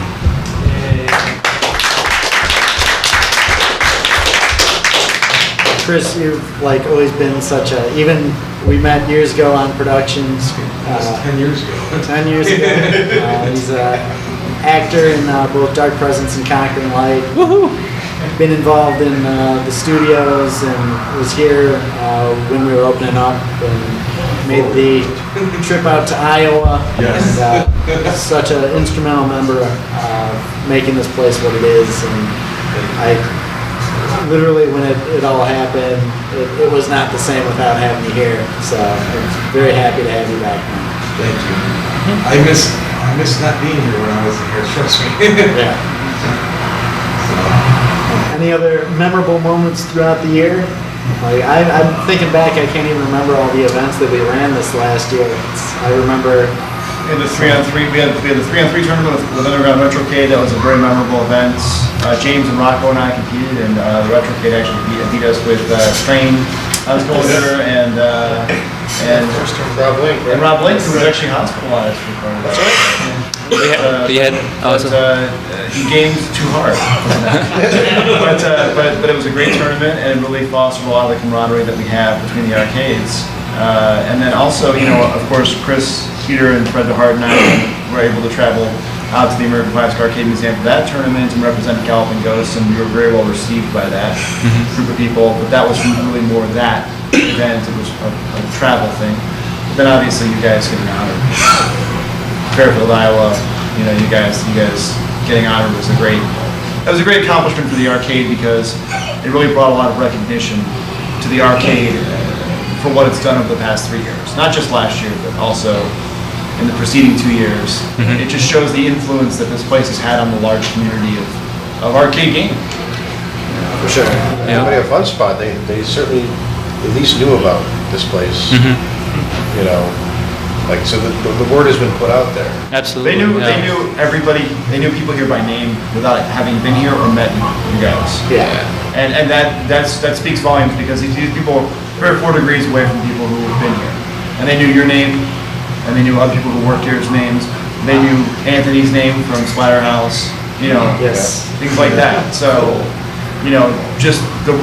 That was this year too, wasn't it? That was this year. November 2012. That's when Whatever the Kong off too was, right? And all those people can't wait for us to have an annual tournament of our own here. Right. That is probably for the next year. The thing that I'm looking forward to most is running a very large profile shooter tournament and a very large profile classic tournament. Nice. So I'm behind that 100%. I can't wait to see that. just need to figure out when so it doesn't conflict. Conflict, with other yeah. people. We're ready to receive. Yeah, that's always the Pick some games and definitely a lot of events that we ran. I believe they were previous. Yeah, my total concept of Time. what happened. Yeah, that's all a mess right now. Well, the really great thing to have was the Injustice launch tournament and that event. I mean, having the cabinet here, that beautiful brand new cabinet, and then the guys from NetherRealm Games here to just talk about it and just be there to support it. That's just a really great thing to have. So huge thanks to NetherRealm. They had contacted me. It was actually for somebody from Midwest Gaming Classic had contacted them about us doing the cabinet for them, which that's a great honor that these companies are now coming and asking us to do launch events, launch events and cabinets and again Game Refuge right now. Now that Joe is in here, I will talk a little bit more. They've approached us to do cabinet for the Kickstarter program that they're going to be launching. Sweet. And we're going to do this really short run cabinet for General Chaos 2 films. Nice. But not really. But not really. Allegedly. Yeah, and that it really all started with NetherRealm. They had sent us a little bit of artwork. Didn't have too much time to work with it. We got the art about 7 days before the game launched, so I had to design our cabinet and their cabinet. Super quick. With it, yeah, and then get it out, printed, get the artwork back, and then do all the woodwork and get it turned out well. My initial concept designs were much larger. I had wanted to do a lot more on it. I wanted to do a lot of lighting, a lot of custom woodwork and stuff, but we just didn't have the time for it. But yeah, I think that was definitely went over very well, and that led into us bringing out our new Team GGA members that fought mostly in Injustice. The Team GGA in Mortal Kombat did fantastic this year. Actually, can you want to get Phil and whoever else from the team is here? Come back to the Team GGA in a little bit. But I have a quick memory. It was the first time meeting George Strain and I think it was just like his second visit coming in here. He was playing Scramble, and I didn't want to interrupt this game. I just stood there and watched, and he turned over. He's like, hi. I was like, are you George String? He's like, I am George String. And then after he finished his game, he challenged me to a game of Centipede. He's like, you're going to beat me, of course. That was cool meeting him. Who else have other people have met here that they were Ben like, Falls. That's pretty cool. He predicted Ben Falls would come and take my Centipede score, which he didn't. I fired a message to Ben Falls, and then he wrote back. Everybody was really courteous. So I thought that was really good. Ben Falls was really fun meeting. Well, yeah, me and James, did you talk much with Ben over the weekend? Ben Falls? Oh, sorry. I had a brain Friday. I lost concentration. Ben Falls. He had Long came in. beard. Long Destroyed by Satan's Hollow. Yeah. You guys were going. Was it you two that were going Yeah, back and forth in Saints Hollow? Yeah. And you just put up a really nice score, and then 259. There was. yeah. There was. There was when we were in Iowa. There was one guy that Rocco and I were going and doing benches. That was Johnny Kong 3 until it was Eric Tesler. Yes, Eric Tesler, a great guy who heavily involved with this weekend and making that happen. So my dad said to him, "Oh yeah, you beat Jim's house score got a worker. He cried for 5 days." This is a joke. It's only 4 days. Playing that game wrong the whole time. Did not know you could walk on the worm. But hey, I put up 700,000 never touching that damn worm. That's not too bad. That's impressive. Nice. Wait, same house? Saints house? No, Johnny Kong 3. Anybody lose scores? Great, sorry. Any memorable? We want to ask you, Brian.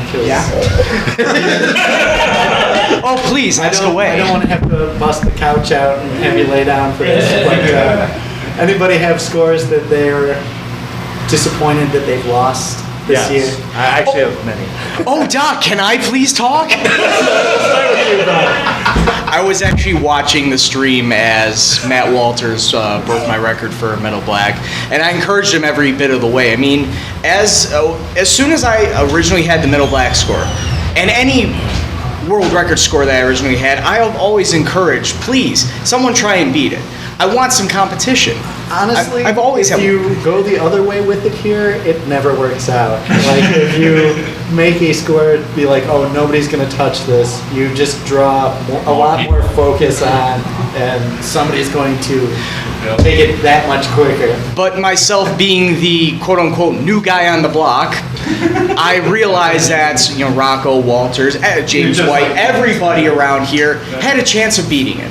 So I just accepted it, saying, you know what, I have the record. If you beat it, that's great. I'll try and take it back from you. So I've always encouraged that type of competition.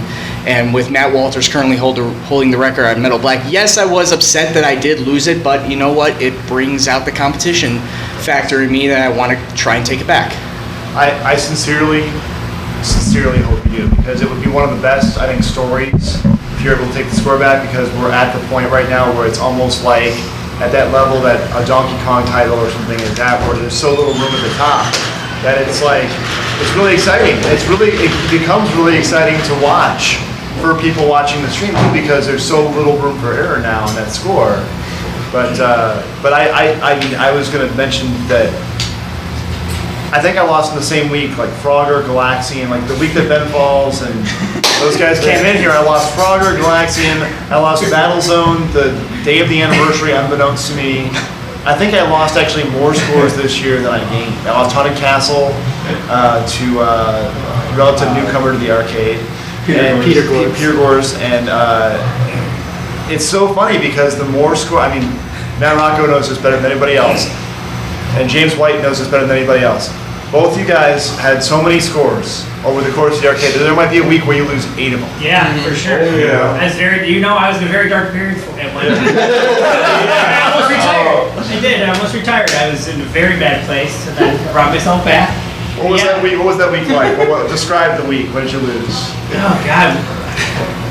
In 1942, was that week or? Was no, it's like I forget what I lost, but I remember I was like, really, that dropped and that dropped. And It was Alcon was one of them, I think. It was right when Bedard came in, I think. It was Right. Light Force, but It wasn't Alcon. I think I had Alcon. You had Alcon?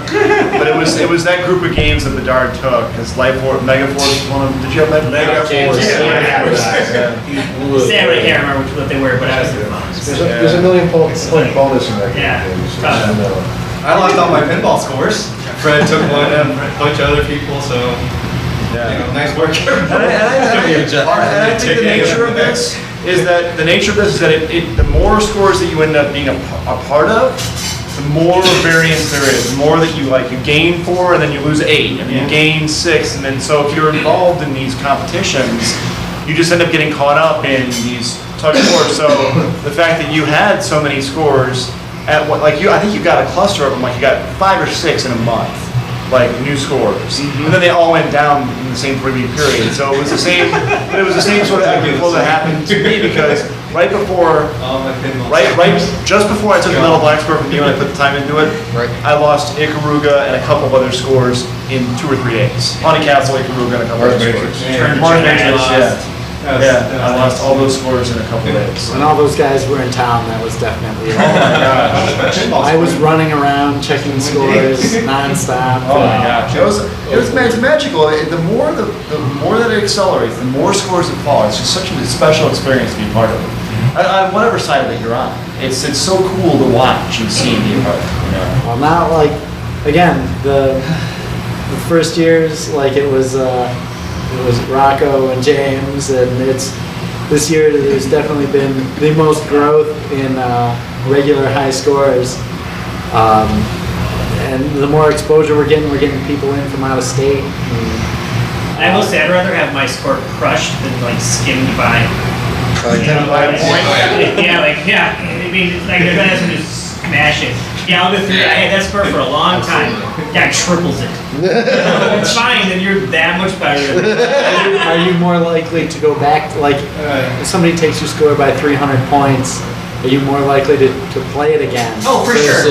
Somebody crushes your score and it's wow, I have one less game. I need to play that. Yeah, absolutely. If you know you can get it back, you're going to play it some more. I haven't played Dying Upon 3 since I lost it, because I know, that's a 700,000 learning curve I need to overcome. I don't feel like we can jump in the worms now. Hey, Brock. Jump on the worms now. That might be it. Yeah. Brock, we both got to try to go for $1 million in Gunsmoke, because I know on Twin Galaxies World Records there are people broken $2 million. So we got to boost our scores, man. No, sure. Gunsmoke. I've heard our Donkey Kong 3 board is very unique as well, for whatever reasons. I knew that about 1, so people think it's hard. Level 1 is the equivalent of level 5. What I think Tesla was saying. It's not a settings thing? That makes sense. It's not a settings thing. But he was also saying that he wished the game run That makes sense, because that board takes forever to clear. Yeah, I can see that. So what made this score? I forget when this happened, but I came in one night and somebody told me that my Funhouse score had gone down.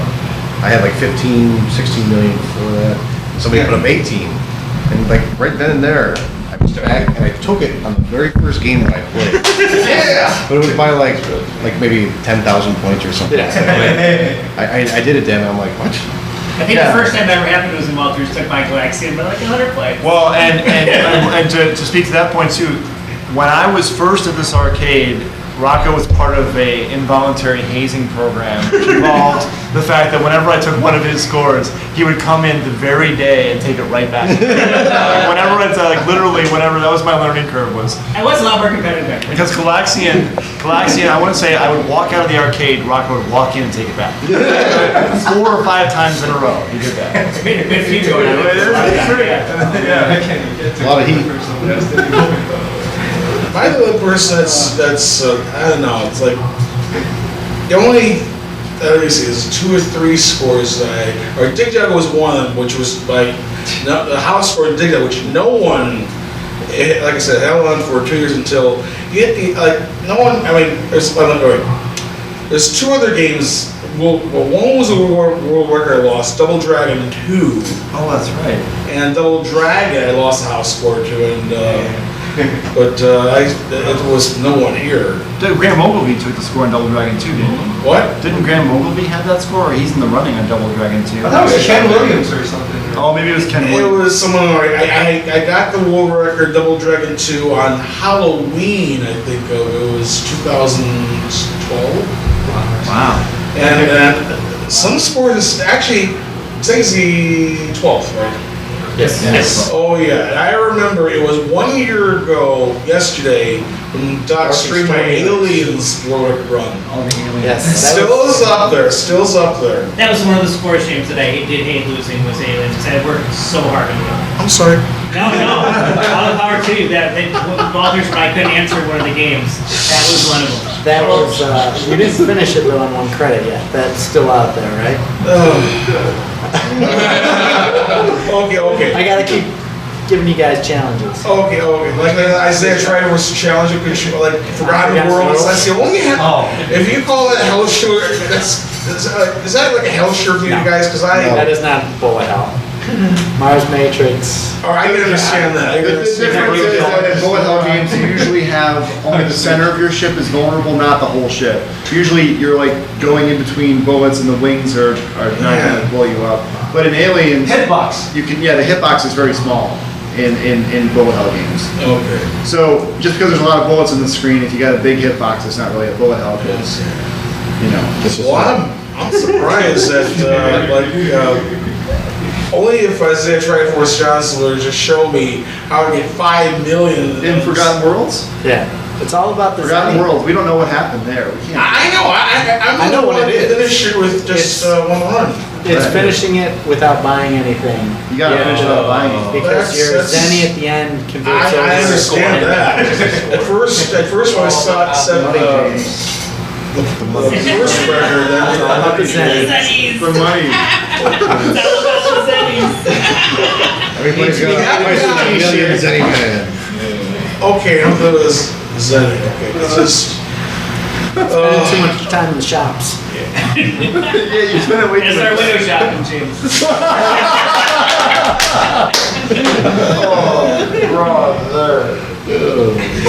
Okay, and Well, good night, everybody. Yeah, good night, everybody. Okay, and some of the war that's like Bad News versus Dragon Ninja, like I updated that from 595 to 603 like last year, and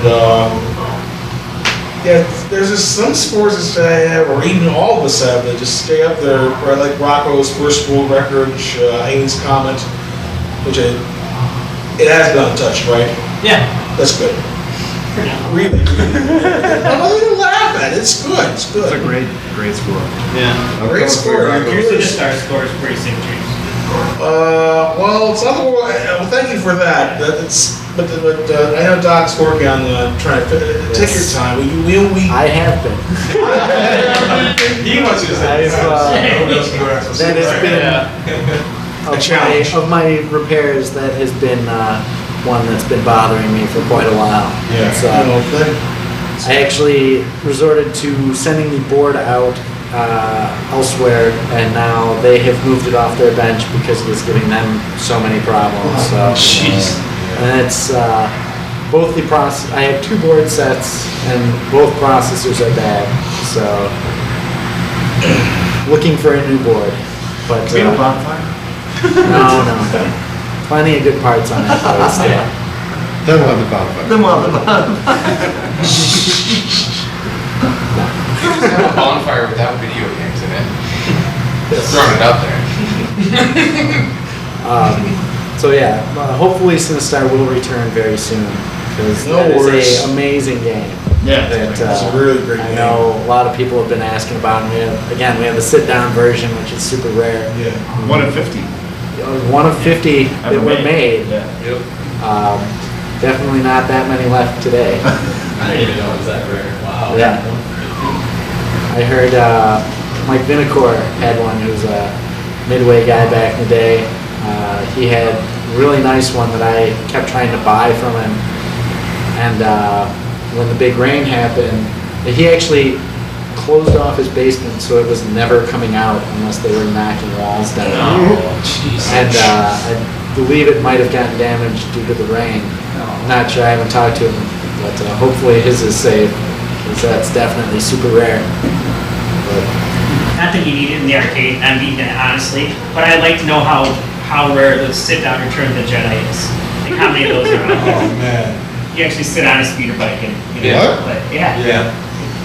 Yeah, that's weird. So it's not necessary, we already have Return of the Jedi, but I would just like to know numbers, just so we're talking. Did we have the stand-up Sinister? Well, they're the sit-down Star Wars. where would I put a speeder bike in that place? That'd be awesome. Actually, we would probably have to like put it up to the bike rack. Right. Does anybody know that there is a bike rack here that is now completely blocked off with rain? Yeah, it's right behind you. Yeah, I was trying my bike here. Where's the bike parking? All of a sudden, back there. Just taking it back. The evolution of the arcade as we continue to get more and more games. I'm glad to see people still sign the wall though. Oh yeah. The guy who got Haunted Castle, I saw his name on the wall, I was like, awesome. That's still a big thing, like, You didn't see that? I've never done that. I know the wall. I didn't sign the wall. it's, I haven't signed the wall yet. there's been, I'm it's only not- my third year membership now. what's your most impressive world record, right? Well, I'm It's like you're in a fight. I think Fall Mikey. too, huh? A lot of them I like to have them either be held for a little while. A lot of times, like if they're in contention, like I know Don's Strider score. Oh, jeez. He had that for a year. Karnoff? Nobody's beaten that one. That's true. There are no more points to be had. Yeah, I guess we could go for that. Maybe we'll None have more a, points. maybe we'll have you sign for that. You're due for the wall signing. We normally only allow one game per person. That's awesome. Like I know, Oh, James, well, are you you got happy your with your wall Well, you didn't sign? tell me that part. It's okay. It's no worries. I'm happy with it. What do you have? What did you sign the wall for? It was Ninja Gaiden. Until it's okay, maybe. I just live in Marco. Move on. Michael, what did you sign the wall for? For Haley's County. Haley's County. Yeah. Of course, yeah. Walters? Just me. Nice. Who else has signed the wall? I have not signed the wall. I haven't signed it. I'm afraid if I sign the wall with something, then that's gonna get taken down immediately and I look like a dork. No, well, and at the time, they're like, again, it's, You didn't have me sign the wall for Castlevania until I took the Twin Galaxy scored on it in standing for quite some time. yeah. Like, but officially posted. Like we made sure that like it was done exactly the way that we needed to do it. Like, some of them, like your Macross, that would be one that, like, at the time when you got it, there were still people that were close on it, so. But yeah, I do definitely now need to go back and make sure everybody is signing the wall who needs to sign the wall. The wall's been blocked. Yeah, the wall has been blocked. We always mention, like, Lonnie McDonald was in here not too long, like, he signed the wall for his joust record. There's another event. Did you go down to that? The, Midway? No. That was right now. Understandable. Now, Lonnie McDonald, who was world record holder in joust, and he flipped the board on 100 joust machines, and traveled to, he gave us a plaque that we actually had behind the counter, and we have to get that put up. It's very nice looking, I saw it, very Yeah. classy. Lonnie, yeah. great guy, Lonnie. So he was out there. Did you have a chance to talk with him this weekend? Yeah, I did. Actually, his signatures are too damn good. And his cars, trading cards, he was sitting down there signing cards. My signatures, they suck. Pardon for French. It's just really. It's just about JW. That's just because the rest. I don't know why. I just said penmanship's just sometimes terrible. Just get a stamp. A big block letter stamp. I'm fine. Just James Jimbo White. You know, there are three nicknames, which sometimes like there's which Scott Lumber's called a Juggernaut, and there's one coworker that Gotti. You were going by Gotti for Gamer of the Year. No. James Guy. Cody White. Jimbo Slice is one of your nicknames? Jimbo Slice. All right. That's one, my the head of the personal trainer bar, and there's another coworker that called me Hollywood, which I thought, what man? Skinner slice Hollywood. What the hell? I just want to just be me. But jeez, I just want to be myself. I just Just how you wait. That's a good one. No, that's Tim's way. So wait. That's our like, way to go, Wayne. Okay. When I don't mean to bring this up. At the end of my when Doc and I were in Fairfield, Iowa, receiving our awards, Tim and Face, they're doing a movie on him, I think, soon, called Man vs. Snake, due to his billion point score on Nibbler versus, gameplay that scored over 1 billion points. Now, I was just joking about this. It won't be a movie being made about me. It's straight for a title that Larry Bird had, The Great White Hope. This is my last thing. I mean, come on. Larry Bird is a good basketball player. That's not a story. I mean, it's just. I'm going to start calling you White Hope tomorrow. You're White Hope from now on. One's called Birdman. Oh, brother, what did I say? I'm just making a statement. I don't watch basketball. I'm a volleyball player, but look, I'm only gonna say it. I hate doing these hand gestures. I don't know why. It's okay. Everybody knows Bird was and Johnson, Magic Johnson. We all know that. And that was Larry Bird's. Look, there won't be a movie called Great White Hope. I'm just gonna. Everybody understands that point. I have a hard time. James White Hope. The James White Hope. Yes. That's it. You're not letting me. Robert Zemeckis would. I had it. That's the thing about, I'm not trying, that's the thing, I have a hard time explaining things out. Chris Cheater. You're not, you're dying, man. Well, James, we're all dying. I'm not, I'm just being, saying brother. What's that? Haven't we built that enough? That's. Yes, I'm just being humble. Or am I? I don't know. That's the thing with me being the first gamer of the year that has a learning disability, I'm assuming. Well, that's probably true. I have a hard time explaining things, just spitting them out. That's just me. Like I said, I don't use it as an excuse. If someone were to use it as an excuse, then, that's another hard thing to explain. It's just I've been through a lot in the past, not here, but in my distant past, like many years ago, but I don't want to talk about that. That's just far behind me. I have a bright future to look forward to. I mean, I've been working at Lifetime for 6 years now, and I've been coming to Doc's GALLOPING Ghost Arcade for 3 years in October. This is a wonderful place. I know I don't get out much. Thank you, Jim. No, I don't get out much. You get out more than I do. I don't go to the fun spot, or I just like to travel. I don't go to the fun spot. It's okay. I mean, James, we all know you and love you. You can be yourself here. I mean, you're one of our friends. You're one of our True. You don't have to be self-conscious about being yourself. I understand. And we kid because we love you. The best blitz part I ever had. Yeah. James actually said one of the most humble things I heard him say last week. He goes, "What's that?" He goes, "I'm happy to be Gamer of the Year, and I don't need to be Gamer of the Year again." Yep. And I thought that was super humble on your part, Jim. That was awesome. Thank you. That's very cool. just hope no one asks the truth. So after this year, now there's so many good gamers, and the level of gameplay is getting so high. Should previous winners be allowed back in the mix? I think there should be a small, small grade. I think we just need more categories. Categories? I like King of the Schmuck. it's Schmupper of the Year. a difficult thing because again, a lot of things that we came into factor, for choosing the Game of the Year, which has not yet been disclosed, was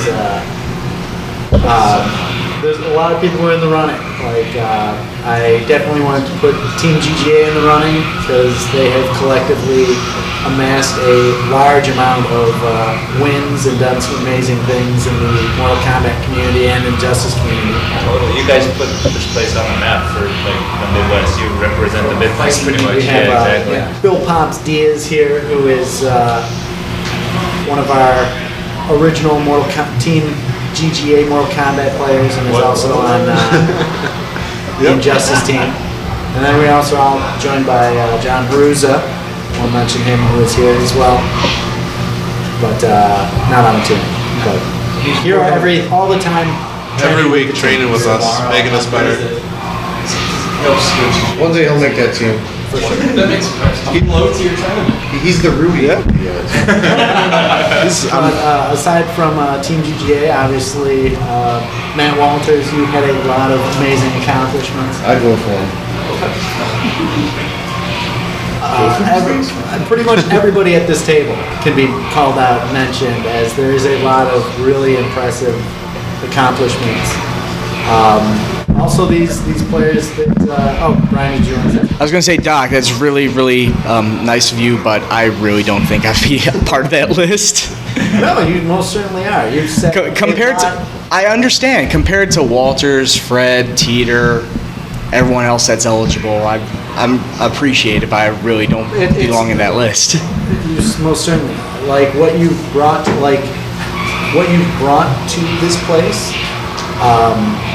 Inspiring other gamers to put up scores definitely has a major impact. Like guys like Martin Bedard, again, he came in, he took 9 scores out of this place, and he came here for 7 days, and that's really, really, really impressive. And like there's a tremendous amount of gaming skill, and those were all your guys' scores that he took, and it's like he's definitely in the running. It's like nobody came back and answered one of them. There was like, he took Alcon, he took Megaforce, Outrun, Life Force, and like, it doesn't mean, like putting up a lot of world records that's not the only thing we factor in. Definitely like you guys going out and taking your trips to other arcades, like we factor all that. It's the Gamer of the Year, and it's much more than just scores that make the Gamer of the Year. A lot of gamer etiquette. And, Walters, you've shown a lot of. You've been impressive to watch that. Like you've broadened your horizons. Like you've never played a bullet hell shooter before ever, and now you have Don Patch and Dodon Patch and Ruga, and it's like you seem to find something that you really like. That's definitely true. But to answer your question originally, you said should the original gamers of the year, like James and Matt here, should they be in the running for the future? The Gamer of the Year is an award that is for a year. Okay, now we're 3 years into this now. And we have a lot of people who are playing at a very high level over a longer period of time. And I think that there's the Gamer of the Year, then there's the Galloping Ghost Hall of Fame. Like I think that is the next step. Is that what it is there's a Gamer of the Year. I like that idea. That's fantastic. And that could be Rocco again. It could be James again. It could be anybody at this table. But then there's the Hall of Fame, which is a separate idea, which is just like when the person reaches a certain cumulative level, they are in a Hall of Fame or some sort of recognition for a lifetime of gaming here. And I don't want that to get out of control because I think that can very easily become, a lot of these things become diluted. I mean, we know how it goes. You start opening the floodgates and everybody affiliated with something who's attached to something or who's got a friend. No, it's got to be very hard to get into the Hall of Fame. But we're getting to the point where this community is getting so large that someone who is an extremely good gamer might have to wait 4 years to even have a shot to be Gamer of the Year. And that kind of takes out of the picture 4 years of second place or whatever, you know. And I would just like to see the community grow in recognition as well as already having established what it has established. And this way it puts it back in the mix. We can all be Gamer of the Year, but then there's also the Hall of Fame. That's mine. Fully support that. Does it better. The Hall of Fame for Galloping Ghost Arcade is a great idea, and in my idea about it is anybody that would be voted for the Hall of Fame, it should be a whatever number of years we all vote on, or Doc would vote on, or make. You have to do something that good, not just be the Gamer of the Year, but many different things that we consider over a certain amount of years, and then you're eligible for the Hall of Fame. Because Hall of Fame should be about a number of years of doing greatness in many different ways, and that would make you eligible for the Hall of Fame, in my mind. Exactly. And that would be up to everybody else of what you guys all also think, and obviously as a result of what Doc thinks, and that could be a possibility for the Hall of Fame. That's a great idea. But in my mind about Gamer of the Year, if you're able to be that more than just one time, I don't think, in my mind, I don't think it should be, you can't be Gamer of the Year back to back, but if you were Gamer of the Year 1 year, the next year you can't be, but then you're eligible after that year, in my mind, you could be eligible again to somehow become Gamer of the Year, it just can't be back to back.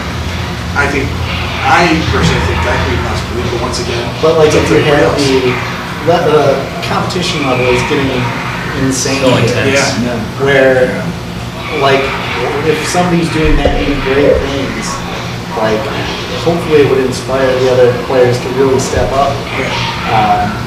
But what if somebody did have back-to-back Gamer of the Year, right? That would only be a testament to how good that player is. Like, and how much effort they're putting in. Like, you guys are putting in a tremendous amount of effort to get these scores and world records. Like, I've seen everybody here grinding out on scores and dealing with frustration. Christina's shaking his head. And it's just amazing. Like, and again, you never know when somebody's just going to walk in and take a score. Like, you guys were putting a fair amount of time on like Donkey Kong, and then just out of the blue, it's just gone. It's just gone. Like, but not forever. Well, you can always get it back, but how much time you want to put into it. Right, it comes down to, and that's maybe a detrimental side of having so many games here. Like, what is like, there's so much that a lot of people want to play. Like, how many games are you working on right now, Walters? Actively? Yeah. 12. I mean, that I have worked up and I can get a score on any minute. 12. And 12 that you have the score, or? No, I mean, the 12 that I'm working on right now that I feel as though with a couple days I could contend with this one.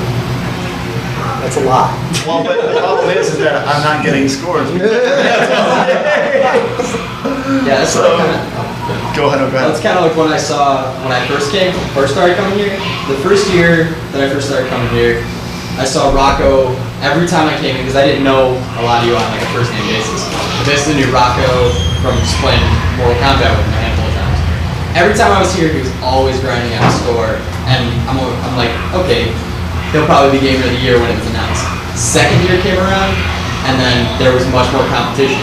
When James got it, James greatly deserved it. This year, anybody at this table can take it. I would not be surprised if anybody got it. Not me. Just the competition, the fact that everybody feeds off of each other. If Walters gets a score, I know everybody here is right behind him trying to get it. No matter what the game is, if it's a game they're not comfortable playing, or if it's a game that they've never played before, or anything like that. I know Rocco plays fighting games, plays shooting games, plays everything under the sun. Then there's Walters, who doesn't really play fighting games, plays a lot of bullet hell shooters and stuff like that. But I guarantee if Rocco sat down and played a fighting game, he would be more than happy to help Walters with it. Everybody just helps each other out, and it's definitely friendly competition. But it's definitely a competition nonetheless. That's true. That's one of the best things about coming here. No matter, whenever I come in here, at least one of you guys is here playing. So. I'll find out before I head out. I'd go home and get to work out, and I'll be here tomorrow. As the last Star Wars Gamer of the Year, I mean, whoever gets this title, I can't say, well, let me put it this way. I have had a great run, especially this past weekend, and if I like to say Gamer of the Year, as Gamer of the Year, I went out with a bang. I just like to put it this way. You're going to Iowa, meeting Walter Day and all those celebrities, and Doc and I are, well, what do I say? Oh, was this Chris? Oh, okay. Okay. I'm not comparing myself to anybody, but whoever gets the title, that's going to be Doc and Jerry's decision, but whoever gets it, I'm not going to say after, I mean, whether they can think what they want to think. I'm not going to say they're going to have big shoes to fill, but I'm sure they're going to do one hell of a job representing the Ghost. And me, once is enough for me. I don't know about Rocco, but I mean, once is enough for him too. Hall of Fame, who knows? I mean, it could happen. But I'm just a simple guy. I mean, I'm a good volleyball player, a good hard worker, average video game celebrity now. James, you're always going to be Game of the Year. You always, yeah. Always. No. Always. All right. But I'm talking about for 2013. Yeah, but I'm saying that you're always going to be in our hearts, Gamer of the Year. Whenever you walk into this arcade, you're a Gamer of the Year. Yeah. You know what I mean? Like, no one's ever going to take that away from you. Well, I do have some words of wisdom who will get a title, and I'll be here tomorrow to be on hand who receives the title of 2013, and if they're here. They will, I hope. But don't. Everybody at this table, be sure to be there tomorrow. Well, it'll be good. It'll be good. But that's about it. So, I'll do you guys adieu. But sorry to say much about Fairfield, Iowa, or two more. But thanks, James. Thanks for stopping by, James. I'll see you tomorrow. Bye. High fives all around. I can't read.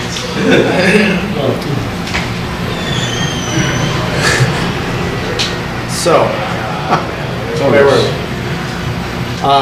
Working on games or Game of the Year? Number of games you are currently working on scores at one time. I'm working on one. And that is Mars Matrix. Just Mars Matrix. Just the Matrix. There's for a game with one button. There's in this game. That's been another one that a lot of people have been following you, playing that and posts on Arcade, and that's been receiving a lot of attention, which is great. And we haven't heard much from the Schmupps forums. Like everything's been very positive, which is awesome. So. Good. I'm sure there's plenty of those guys with Max that game. I've watched you play, and it's super impressive, man. Like that's one of the other awesome things for me is I like watching very high caliber gameplay, and you guys definitely deliver it. And unfortunately, lately I've been really busy running around doing a lot of things all at once, and lately I haven't been able to watch as much as I like. And because of that, we haven't been streaming as much, but I was snuck in and was watching one of your Mars Matrix runs not too long ago, and it's a lot of bullets on the screen. And you deal with it very well. It's very impressive. Why is my screen all blue? Your eyes start to bleed after a few minutes, and the only great thing, I guess, about that type of game, and Mars Matrix specifically, is like Walter's brought up with those games, it's small hitbox, sorry. So you do moves and you think like, oh, I'm dead, but then you survive, and you think, oh, I'm just really skilled. And you feel really good about yourself for a minute, then you die. But yeah, one game is all I can handle right now, effectively. So no track and field. I mean, I do play the other games, but not. It's not a focus. Right, exactly. Like Mars Matrix, I can't sit there for 6 hours straight and play that game. I'm pretty much always focused on one game. at some point in time. And then I bounce around. I have other ones and I go back to favorites, but I would say right now it's you Gorf. have Gorf and Flicky. I mean, I'm always Not playing. even- I'm always going back to Flicky and APB from time to time, and still looking for that perfect pitfall too every once in a while. Can we call you Gorfish from now on? Yes. Play the game, Gorfish. But yeah, usually stuck on one at a time though. So I got the Survival Arts world record. Wow. I did. I do appreciate that. What How'd you beat the final boss? Huh? How'd you beat the final boss? Super easy. If you're gunner, just shoot a fireball twice and he's dead. Okay. But he's like, if he gets close to you at all, final boss of Survival Arts, you can't do anything. He has invisible moves that hit you full screen. He does nothing and you die. It's ridiculous. And your other high accomplishment right now is what? Double Dragon for Neo Geo? Double Dragon Neo Geo, I can easily take that. I'm just waiting. I switched the micro switch on that, so everything's good on there. I could just take that. So Who's this man? Obobo's awesome. Obobo's super move is so awesome. Bobo. Well, ever since I lost all my world records, I've been like a compassless ship. I've been lost without a trace. But I've been jumping around. I recently, actually just today, bettered my ZXX score by a few thousand points. So I'm getting back into ZXX. I want to try for the million with Walters and Jamie as well, for the run for the million.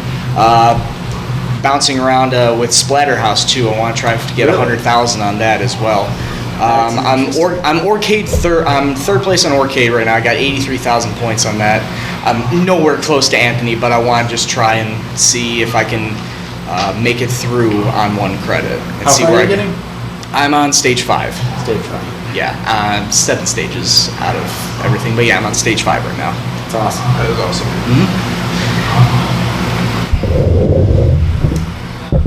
It's always gonna be ZXX. That'll continue, I think, for a little while.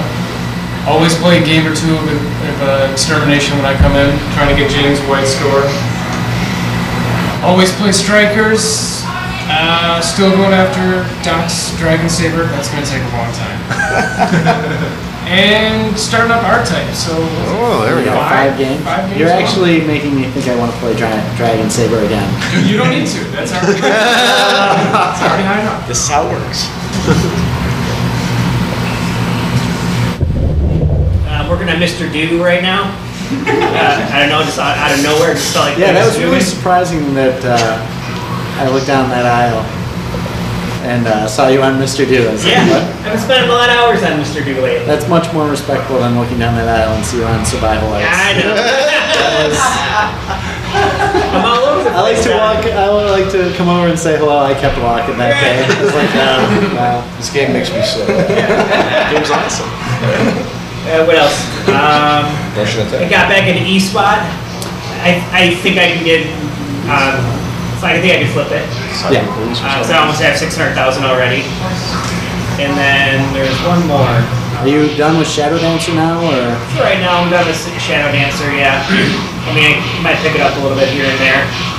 That was very short. That was very short-lived, and believe me, it was just you, me, and Doc.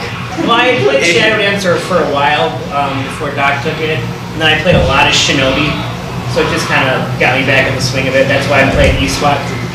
Again, kind of the same style. Sure. And I'd like to go on the record, I'm sorry for gimping your record, Doc, but we need not get into that. I would say, no harm, no foul. It's all good. So those two for now. I think there's something else. Russian. Yeah, I'm gonna get back. Russian attack. Get back into it. I saw you play that today. I saw you put the mustache on. And Yeah, the I beret, got the beret. sharpening your knife. Yes. I'm be very focused again. A good 3 or 4 games every time I walk in. Yeah. So see what I can do. For me, just nipping at Norbert's heels on the games that he hasn't taken from me. So X-Men Children of the Atom, and then let's see, Marvel Superheroes. Those two have been Those two have been in my rotation recently. I see you a lot on elevator action too. Oh, I love that game. It's just so much fun to play. It's a nice cool down after you've been playing one of my games, just to take down the evil empire. And slow pace too. Yeah, there you go. It's a nice cool pace. And then I'll go back to last plate after you took that score. You took it out of my hand like barely 20,000 points. I'm just like, I gotta get back at him, so I'll have to give that one a shot again. So I like the last Blade games. I like. You actually turned me on to them, so I was like, wow, these are really gorgeous games. So it's I'm hoping to have more people get on last Blade too. I'm actually still trying to figure out a little of the AI mechanics on it, but I'm having a lot of fun with that one. Sweet. See Jamie in the back row playing Dragon Saber. Oh, he's swimming. But, yeah, we definitely have a lot of cool stuff coming up this week. Wednesday we have a high scoring event going on. Hoping everybody comes in and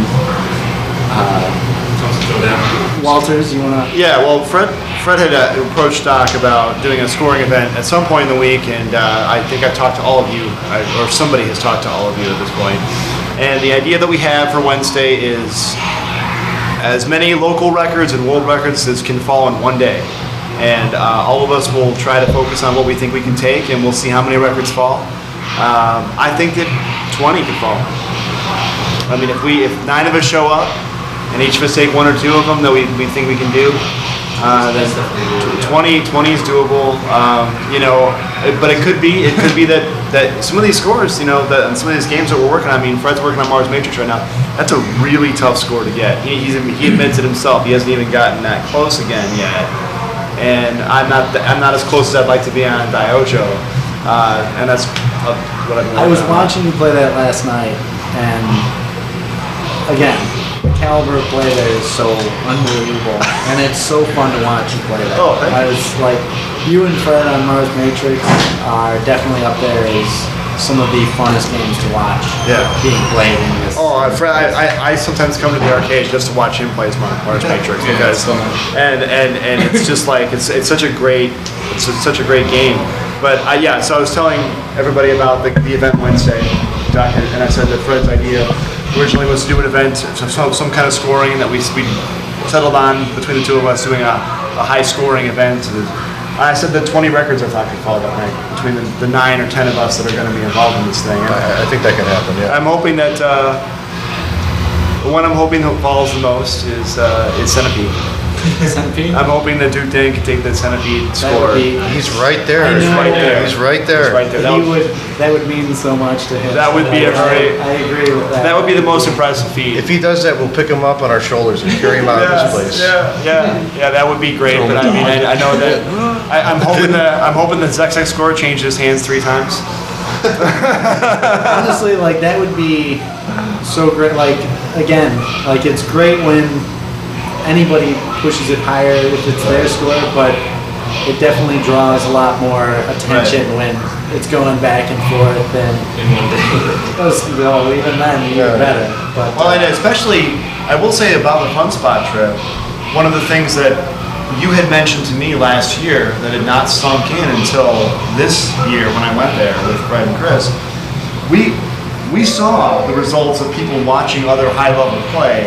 Right now, when people were playing Jailbreak, those guys were on such a steep learning curve because they were watching expert play after expert play after expert play, and they were just pushing each other every single playthrough. Yeah. So you had Mark Bedard, and you had Mike O'Neill, and you had a bunch of guys back to back to back, constantly pushing that, and it gets to be. Oh, it's Chris Heater as well. And it gets to be because you were in that mix too, weren't you? On the Jailbreak score for a little while. I think so. And it was just like, it was so cool to watch. So if Rocco and me and Jamie get on Strikers, and the 3 of us all play that game at a high level, and we all watch each other and start watching what ship we're playing and what that kind of thing, or the 3 of us get on Zexus, when Jamie and I were pushing that Zexus score, we were developing techniques for how to run level 3 differently, for example, with a projectile, using the projectile in different ways. And R-Type, we were working on that the other night too. So a lot of that, I think, I'm hoping the games that we all play, that will be a factor in pushing the scores. Maybe once or twice so far. You know, you guys both on last place. Maybe you guys can both put up a last place score that night. You know, I'm always reminded of, I guess, like my first foray into shoot 'em ups was Aero Fighters 1. I'm sure we told the story before. It's true. With Walters, and you know, like like his support and also competition, like you know, really got me down that rabbit hole of like you know the competitive gaming. But I look forward to those like messages late, like 1 o'clock in the morning. I get a text. Oh, it's Walters. 4:38. Okay, well let's end level 5. All right, so I know you know. The next day I send him a text. You know, 4:40. Okay, you know. We went back and forth something like that 4 or 5 times on the score within 50,000 points. There was a very narrow range, and we got to the 2 big black ships. Yeah, we're 2 big black planes, yeah. and we just couldn't get past that. I mean, it was just too difficult to do.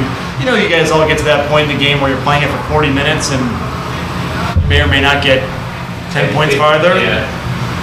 That's what That's happened. where we got to. Yeah. And Zexix, I think, is about half a level away from that. Because level 5 is so hard. Like, the same thing with Metal Black. There was it plateaued for a while. Oh, yeah. And everybody was like, no, this is like you. The beginning of level 5. The beginning of level 5, and we didn't touch it. We couldn't really get through level 5. Couldn't really grasp it. Because the things you broke through it first. Right, and I think that the other thing that really helped as well, which might help on Wednesday, is if we have a stream and people are watching and seeing some of the techniques, because I know, you know, watching each other's play, that was a huge, like, oh, that's how you do something like that, or whatever. I mean, that's, when I watch him play Mars Matrix now, and he's playing Home Run Derby now, and I'm playing T-ball still, because I'm still trying to run level 1 with like a 600 chain, and he's got like a 900 chain with level 1. It's like, oh, that's a different take on this. It's a whole different idea. Right. When you're sitting there grinding, and Rocco knows this better than anybody else, you never get outside of that box that you're thinking about. If you have 9 people going after scores in a night, man, I'm hoping this place blows up. It's definitely going to be interesting. Yeah. It's, and then Thursday you've got the fighting. Thursday, yeah, let's talk with Phil a little bit. Thursday we have our low tier tournament for Mortal Kombat. Yep. And again, the team has done quite well this year. Yeah. Everybody on the team. There's Dizzy, 16-bit, Tom, Waffles, Jeremiah, Pete Hahn, Mo, Slips, Pim Pim Jim, Sunk. I think that's all of them. Yourself. Yeah. So, huge shout outs to them. They've all been playing so amazingly. Good showing at EVO. Amazing showing at VXG out in the Caribbean. Our year started pretty good. We had final round, which was before, I believe that was before Injustice came out. And Tom Waffles won that one. That was a huge major, and that actually was sponsored by VXG. And final round, Tom won. Because he won that, he got a free trip to the Video X Games in the Caribbean. So, and then that went really well. And then after that was Toryukin. That was the second major after Injustice came out, and Jeremiah won Injustice for that, so that was really good. And so like that was like the big thing. Doomsday got nerfed because of him, some say, because he was doing so good. And so then they had the big Midwest tournament in Chicago, UFGT, with that had Injustice and Mortal Kombat. GGA Dizzy won Mortal Kombat for that. And then we had EVO, which is always like, that was like the big thing for us going out to EVO. Didn't do as well as we thought, but it was still just like great time going out there. Like EVO is the world champions for fighting games. Did someone make top 8? 16-bit. 16-bit made top 8. And yeah, and then everyone else was just like scattered just right after top 8 for MK. Some of us didn't do as well as we expected, but happens, like have a bad day or whatever. But nonetheless, it was a great time. Got to see everybody that we like love seeing in the community, talking to. All the NRS guys were there. Ed Boone, Hector Sanchez, Paulo, all those guys. And then after that was VXG, which was like the big. It was supposed to be VXG. It was supposed to be like the new Evo. And we did really good at VXG. Like could not have asked for better. Right, couldn't have asked. Mortal Kombat, Dizzy won, and 16-bit got second, and Waffles got third. So that was right. It was really good. Also, when Toryuken was a good one for MK. Also, Pete Hahn got second place. Yeah, that was really impressive watching that. Yeah, it was awesome because like Pete. He's just like all around. Cyrex is so amazing. So good. Like, he's been playing Cyrex for a really long time.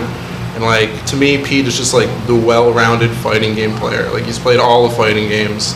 And he's just like, to the team and to me, it's like the godfather for us. Like, what should I do in this situation? Like, he knows all that stuff. And it was really good that he got a chance to show it to everybody that he was that good, because his tournament, like he doesn't really do well in tournaments, but that one I'm glad he got to show it. PPJ, Pim Jim, did awesome in Toryuken and has been doing great since he's been on the team. It's been an awesome addition to the team. I'm really glad we have him on.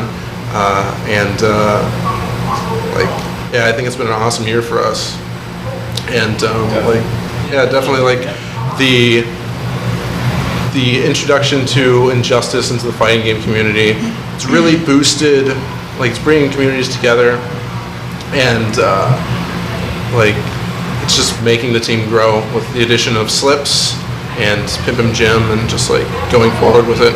Yeah, I think it's gonna be good. Really awesome watching them play, and I can't wait for like what do they have coming up next? Next, there's been talk of Major League Gaming, MLG, picking up Injustice. So if I know a lot of the guys on the team, if that happens, we're definitely going to pump up on that more, because that's where like a lot of the money is and stuff in fighting game tournaments, or tournaments in general. Like I know that recently, last year, had a huge Mortal Kombat scene for MLG, but then they got rid of their fighting. The division of fighting games totally with Soul Calibur. But there has been talk of Injustice picking that up. And then tournaments, there are some tournaments coming up in the fall. I forget what they're called though. Team was talking about and stuff. But like us, just always training 3 times a week, Tuesdays, Thursdays, and for the team Sundays and stuff. So always out here. Like Haruza was just over here. John Haruza, he's here every week training with us. Like, even if it's not just the team, we have other people that come out, like Ken. Vagrant, awesome. Ken, I'm Nudie Sauce, John, and even the guys from the Ignite scene over in the city, like Heroic Legacy and King of Bums and stuff like that. Guys like that, they come out and just really good technical fighting game players. Like Heroic Legacy, awesome fighting game player. I wish he would come out more, because he plays Shazam also, and he is awesome with Shazam. But yeah, I think this Thursday is going to be really fun. I'm glad that we're starting doing more casual tournaments, because we haven't been doing them a lot recently. Like, that's going to be really cool, because everybody wants to get back into Mortal Kombat a lot more. And like doing this, even last week going into Thursdays and Tuesdays, I'm seeing like Dizzy, he's playing Rain, because it's the low, he has to play a low tier character, so they're practicing already with their low tier guys. Like he's playing Rain, and Pimpin' Jim's playing Jade, And like Who are you playing as? Sub-Zero. Sub-Zero? I play Sub-Zero because I can't play as a noob. Cyber Sub. Yeah. And 16-bit is using Sindel. Yeah, he's using Sindel. Yeah, that's funny. Tom Waffles is using Scorpion. Pete's using Quan Chi. Yeah, so it should be Are really you guys fun. coming out for that, or? Yeah, definitely. I have a chance. Everybody has a chance. Yeah, definitely. Not really. Not really. Not really. This is a tournament for these guys. I know Rocco used to be used to play the game all the time. Like we'd play on the cabinet and stuff. He played really good Ermit. Ermit. Very good at Ermit Yeah. for a while. Yeah, You should throw a handicap with like all these professional guys, like they can't block. You only get to use one hand. Right, one hand, or they No load no, kick. no special moves. Yeah, it's a No combos. I had a guy was playing Mortal Kombat 2011 on the arcade cabinet about this was 2 or 3 weeks ago, and he was playing Shao Kahn for 45 minutes. Jesus. And he finally waved me over and he's like, "Can you beat this one?"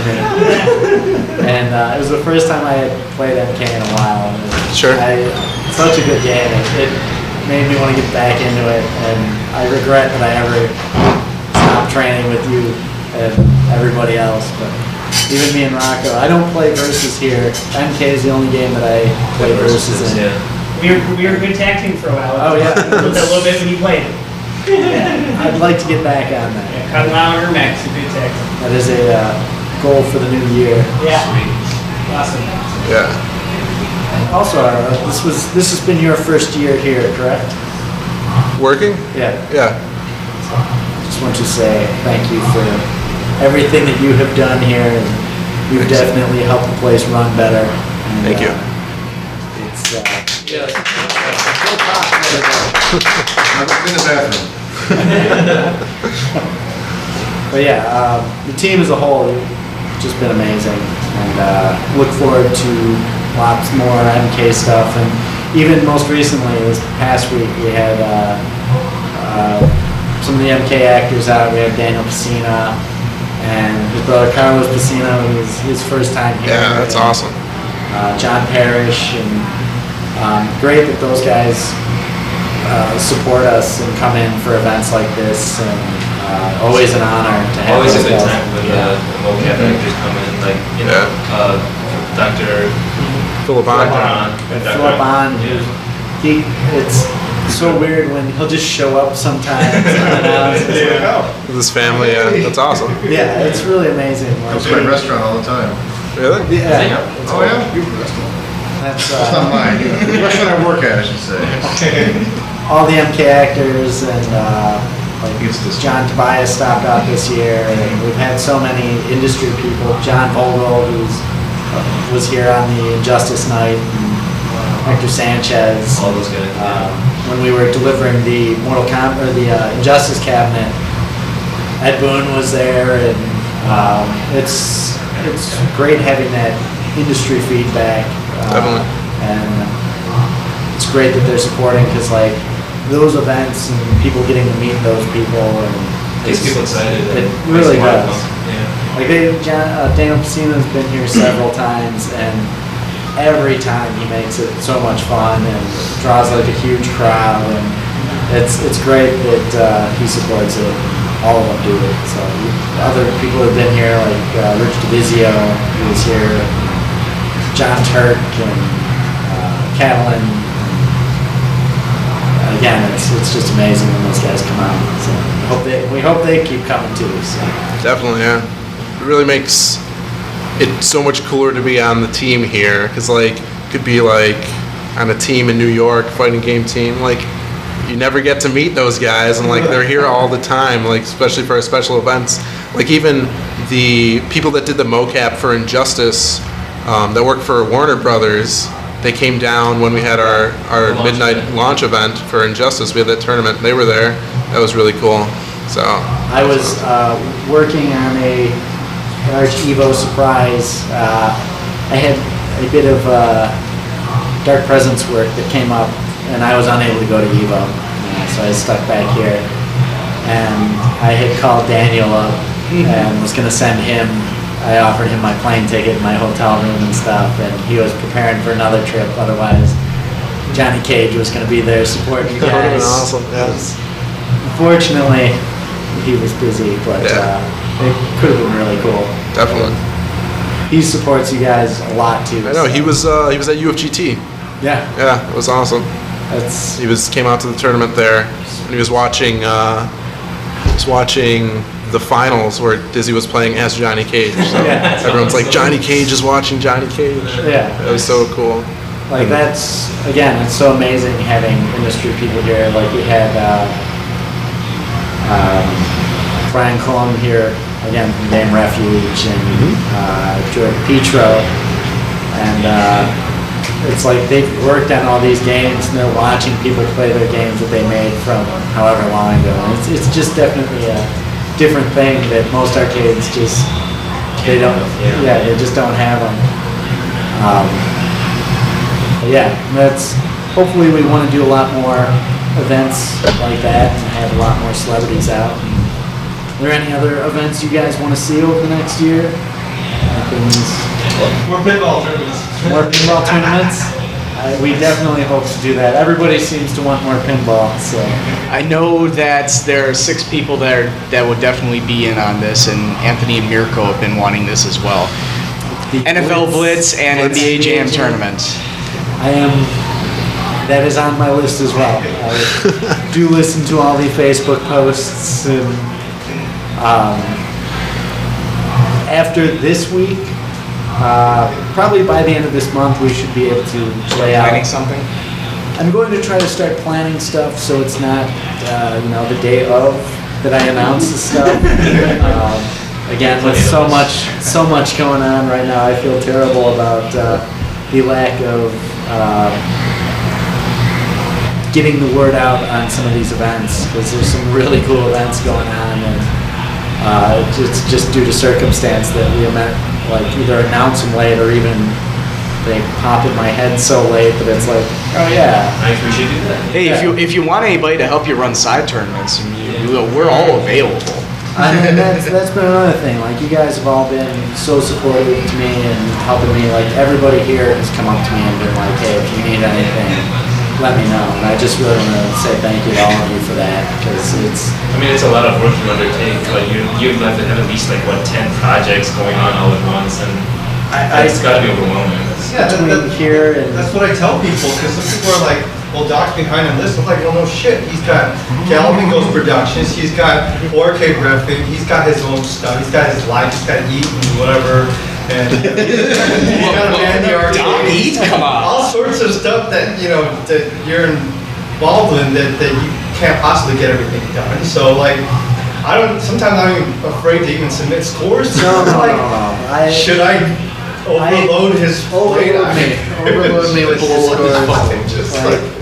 It's that's all that stuff and the scores has really made this the place that it is. So,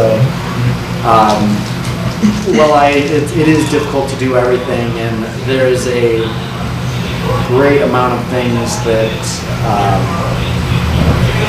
most people have no idea that are even going on. Our production, not only are we working on Dark Presence, we also have 3 cabinets that we're designing for other companies. We have a whole another game that we're just about to start working on, and then another project on top of that, and then these side deals like buying 125 cabinets. That thing. Plus doing all the events that we still try to do, and talking with the MK guys and all the different communities, and following all the forums, and doing stuff like the wiring events, and it's definitely a lot. And now we actually should give shout outs to Don Cox, who just left he no longer is one of us. He's not employed by the ghost Did he have to hand you his staff T-shirt or something? Did he have to hand you a badge and gun just to make it official? He escorted around the building his last day. Ghosts don't use guns. Me too. He's still been here pretty much every day since. So, Yeah. But I do want to say huge thanks to Don Cox, who's been Manning the pinball rooms, man, appreciate that. he's been with us since we opened. He was the second person that we hired. Didn't always get the glamorous, high-profile jobs, but he always did a great job, and we hope him and wish him the best. Yeah. He made some nice beat art. No, he didn't. No, he's here. No, He did, yeah. He was, every time I came in, he was working on one. And just putting me Don't be jealous, that'll have to be saved for his eulogy. Too soon. Too soon. Here lies Don. He made nice beat.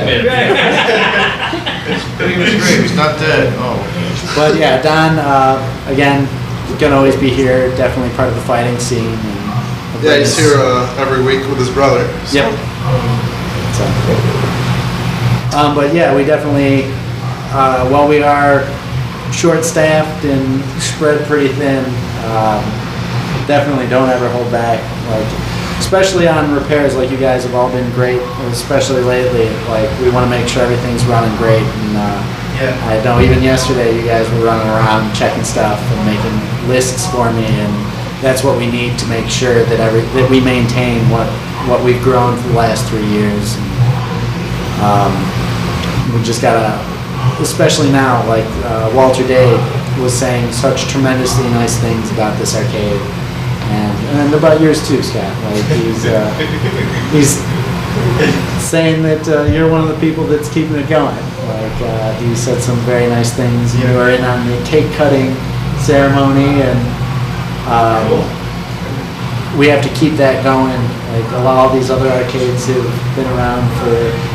The big arcades are dying off, and now it's us that are left to carry it on. So, got to keep running with it and keep growing, and definitely never think that anything is too much for us. Like we always give us your scores. If something's not playing right, let us know. Or if you have an idea for a tournament or you want to stream, definitely let us know. And that extends out to everybody. Like we have always tried to be very accommodating here, and we want to keep that.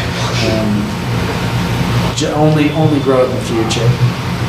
So, and again, you guys, just thank you so much for everything that you've done throughout the year, and your tremendous efforts on all levels, and being so cordial to other arcades and other gamers, and have just really made everything so amazing. And I don't see it stopping anytime soon. I also want to give a big shout out to Jerry Cantu, my partner here at the arcade. He unfortunately, I know I mentioned it to him at one point that we were doing a podcast, but there is definitely, he always has a lot going on. So huge shout out to him, and thanks for everything that he's helped with it, the arcade, and me accomplish over the last year. And does anybody else have stuff they want to say? Or? Well, I kind of go back to the event thing. I just had two things that just kind of popped into my head. One, I talked about this with some other guys today, a wrestling tournament, since there are a lot of wrestling games here. I was on the verge of running a pro wrestling Nintendo tournament one night. Nice. And Oh, wow. still very much all about that, as I don't think there's a man alive that can beat my Starman. But I'm thinking though, like, but we do it in a fashion where it's presented like a wrestling event. Like like Rocco and I would be like the commentators. We have like entrances for people, music, like, the real pageantry of wrestling. We had almost done. We had a short-lived event with the Smash TV, of which we were going to do that. And we filmed that once, and totally awesome, and I really need to get around to uploading that. That was funny. I fought James White, and then I think I also fought Don. Don, you fought Don was the first one. Yeah. And that was really cool, because it was very wrestling themed. And he came in through the front doors, calling Don out. That's the kind of thing I'm talking about. You know, I got some wrestling masks, like, you know, It was a one lot of before. fun, and Facebook-wise, tons of interest in it. Yeah. And again, it's just one of those, what gets like, what do we run next? Mortal Kombat event, pinball event, blitz tournament, wiring class, podcast. Like swap meet. Like that swap meet was another one. Just a regular That games was, tournament. I think that was our first time we could run that was this year. Yes, it was. And yeah, huge thanks to everybody that came out to that. I know you were there, and hopefully everybody had a good time with that. That went really well. Yeah, it did. It's we like doing these events, but there's going to be a lot of them. There was a tournament that I ran, I believe the year before, the Big Money, Big Prizes tournament, which huge response to that, because we were offering like $250 for top scores in games and stuff. Nice. And I was all amped up for it, and there was just never a good time to run it. Right. So definitely, especially on Facebook, like keep pushing for what you guys want to see. And I know you guys like tell me in person, like come up to me and tell me, or my office, even if they say I'm not here, I'm usually over in my production office next door. So tell them that you need to talk to me, and I will venture out of the studios. So it's super important to talk to everybody and see what everybody wants. So. Speaking of events, I'm sorry if I'm being repetitive here, but did you guys talk about events this week? What's in store for this week, the anniversary? Yes. Okay. A little bit. Are you going to post it on the... I did post It was posted, yeah. tonight's, Tuesdays, Wednesdays, and Thursdays, Okay. and Friday and I Saturday. guess I haven't been looking in the right place or something. 'Cause About 4 o'clock. Yeah, it's late in the afternoon. Yeah, it's a little Today? bit later. Okay, all right, I'll check. I'll email it to you too if you want. Sure. Okay. But yeah, it's I'm sorry, you know, Sure. I have one more idea for an event, and this is more like a I guess kind of like the Smash Team, more like a Running Man kind of like event where, like, you know, there'll be like the regulars, for example, like myself, Teeter, Chase Rocco. children around the arcade. Chase children around. I like where this is going. So, what do you, like, you know, you have the challenger who's qualified. I haven't thought about the qualification means yet, but so you have these challengers who qualify, and then, you know, there'll be the ranking system of, like, you know, the different regulars they have to face. So, you know, they draw Rocco. Okay. And so there's 4 games, you know, there's 4 games that, you know, that you can play, and like 3 that Rocco's really good at, and he's got the high scoring, and then 1 that he's just absolutely awful at. So they do have like a, you know, a fighting chance to actually, like, you know, like, right, like something like that, you know, and then like just progressively like go up and go up and go up, you know. I like the idea That's that awesome. like we've had the big problem with scheduling something like that is getting a set schedule for people to be here, because like we do Right, stuff yeah. like Oh, Saturday, like everybody, like on our achievement books, people are always calling out members of the team. And they're just not here on Saturday, like they're here Tuesday, Thursday, Sunday, and like we have Phil's here, and sometimes Will, sometimes Jeremiah, but they want to play the whole team, and it would, as long as we could schedule it, I think that would be really cool. Oh, yeah. Like you Yeah, guys are definitely. definitely all becoming well-known names. Like you got the scores you guys are putting up are definitely drawing a lot of attention. So It'd be fun if we got to gamble on it like they do in the movie too. Yeah, and then you can gamble on the side, right? 6-0. Oh, wait, who was the host of the show? Was it Richard Dawson. Richard Dawson. Yes. We need somebody to dress up like Yes. that. I believe. Yeah. Going with No, big deal. But I mean, that's just like a different type of format, you know. Just So everybody know that I had Lumbo in a dynamo. That's awesome. That's awesome. Did he sing off? You know you're gonna have to put the picture on the video Yes, now. we'll YouTube put the video. dynamo, Lumbo dynamo. Insert picture here. I still like You the said you did that idea. track and field marquee. You know, I opened that up not too long ago. I actually, at the swap meet, was fortunate enough to buy an original track and field marquee, but had that track and field marquee with all of your guys' It's faces so in funny. it. Or make it into a poster if you don't want to make it into a marquee. I'll put it on the list.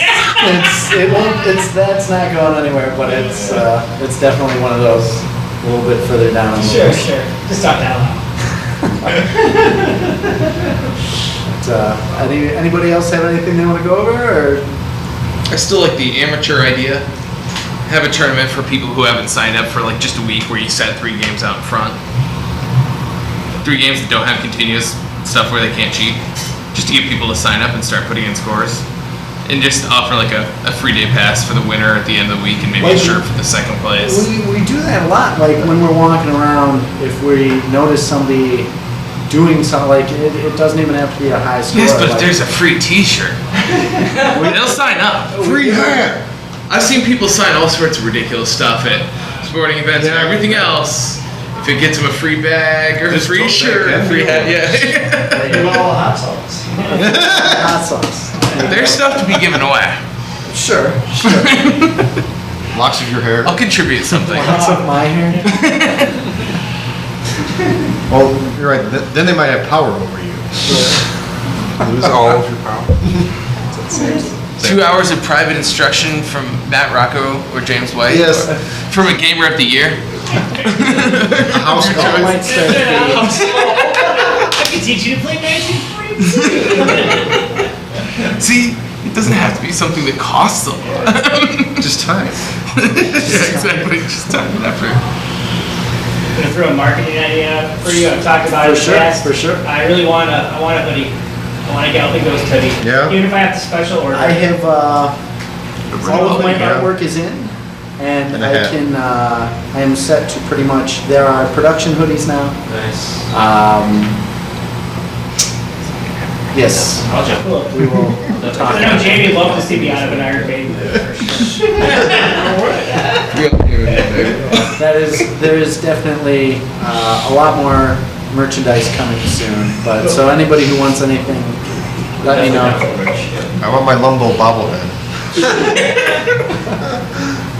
Lumbo's likeness is owned by Galloping Ghost Productions. So you can do anything you want. All right. Well, I guess we'll wrap up unless anybody has any last thoughts they want to add. Thank you, Doc. Thank you, Doc. Thank you, guys. Get ready for another large year of more arcade games, more pinballs, more everything. Lots of stuff. More and more. Let's get back to it. Again, I want to give one final shout out to everybody. Jerry Cantu, my business partner, Chris Delutri, Don Cox. Huge thanks to Brandon Diaz, who has been instrumental in helping me keep everything up and running, and he's now on productions as well. Huge thanks to Jeremiah Smith, who has now been less on arcade and more on productions. Sue Delgado, who is now with me on productions.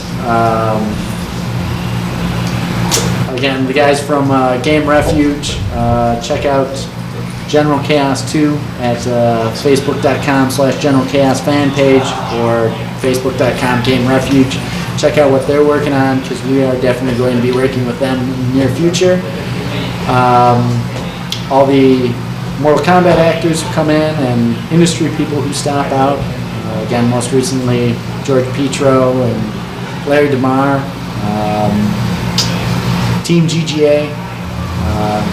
Everybody, just huge thanks to everybody who comes and plays here and sets scores, and I really owe pretty much everything to you guys for making it is what it is. So, thanks everybody. Thank you.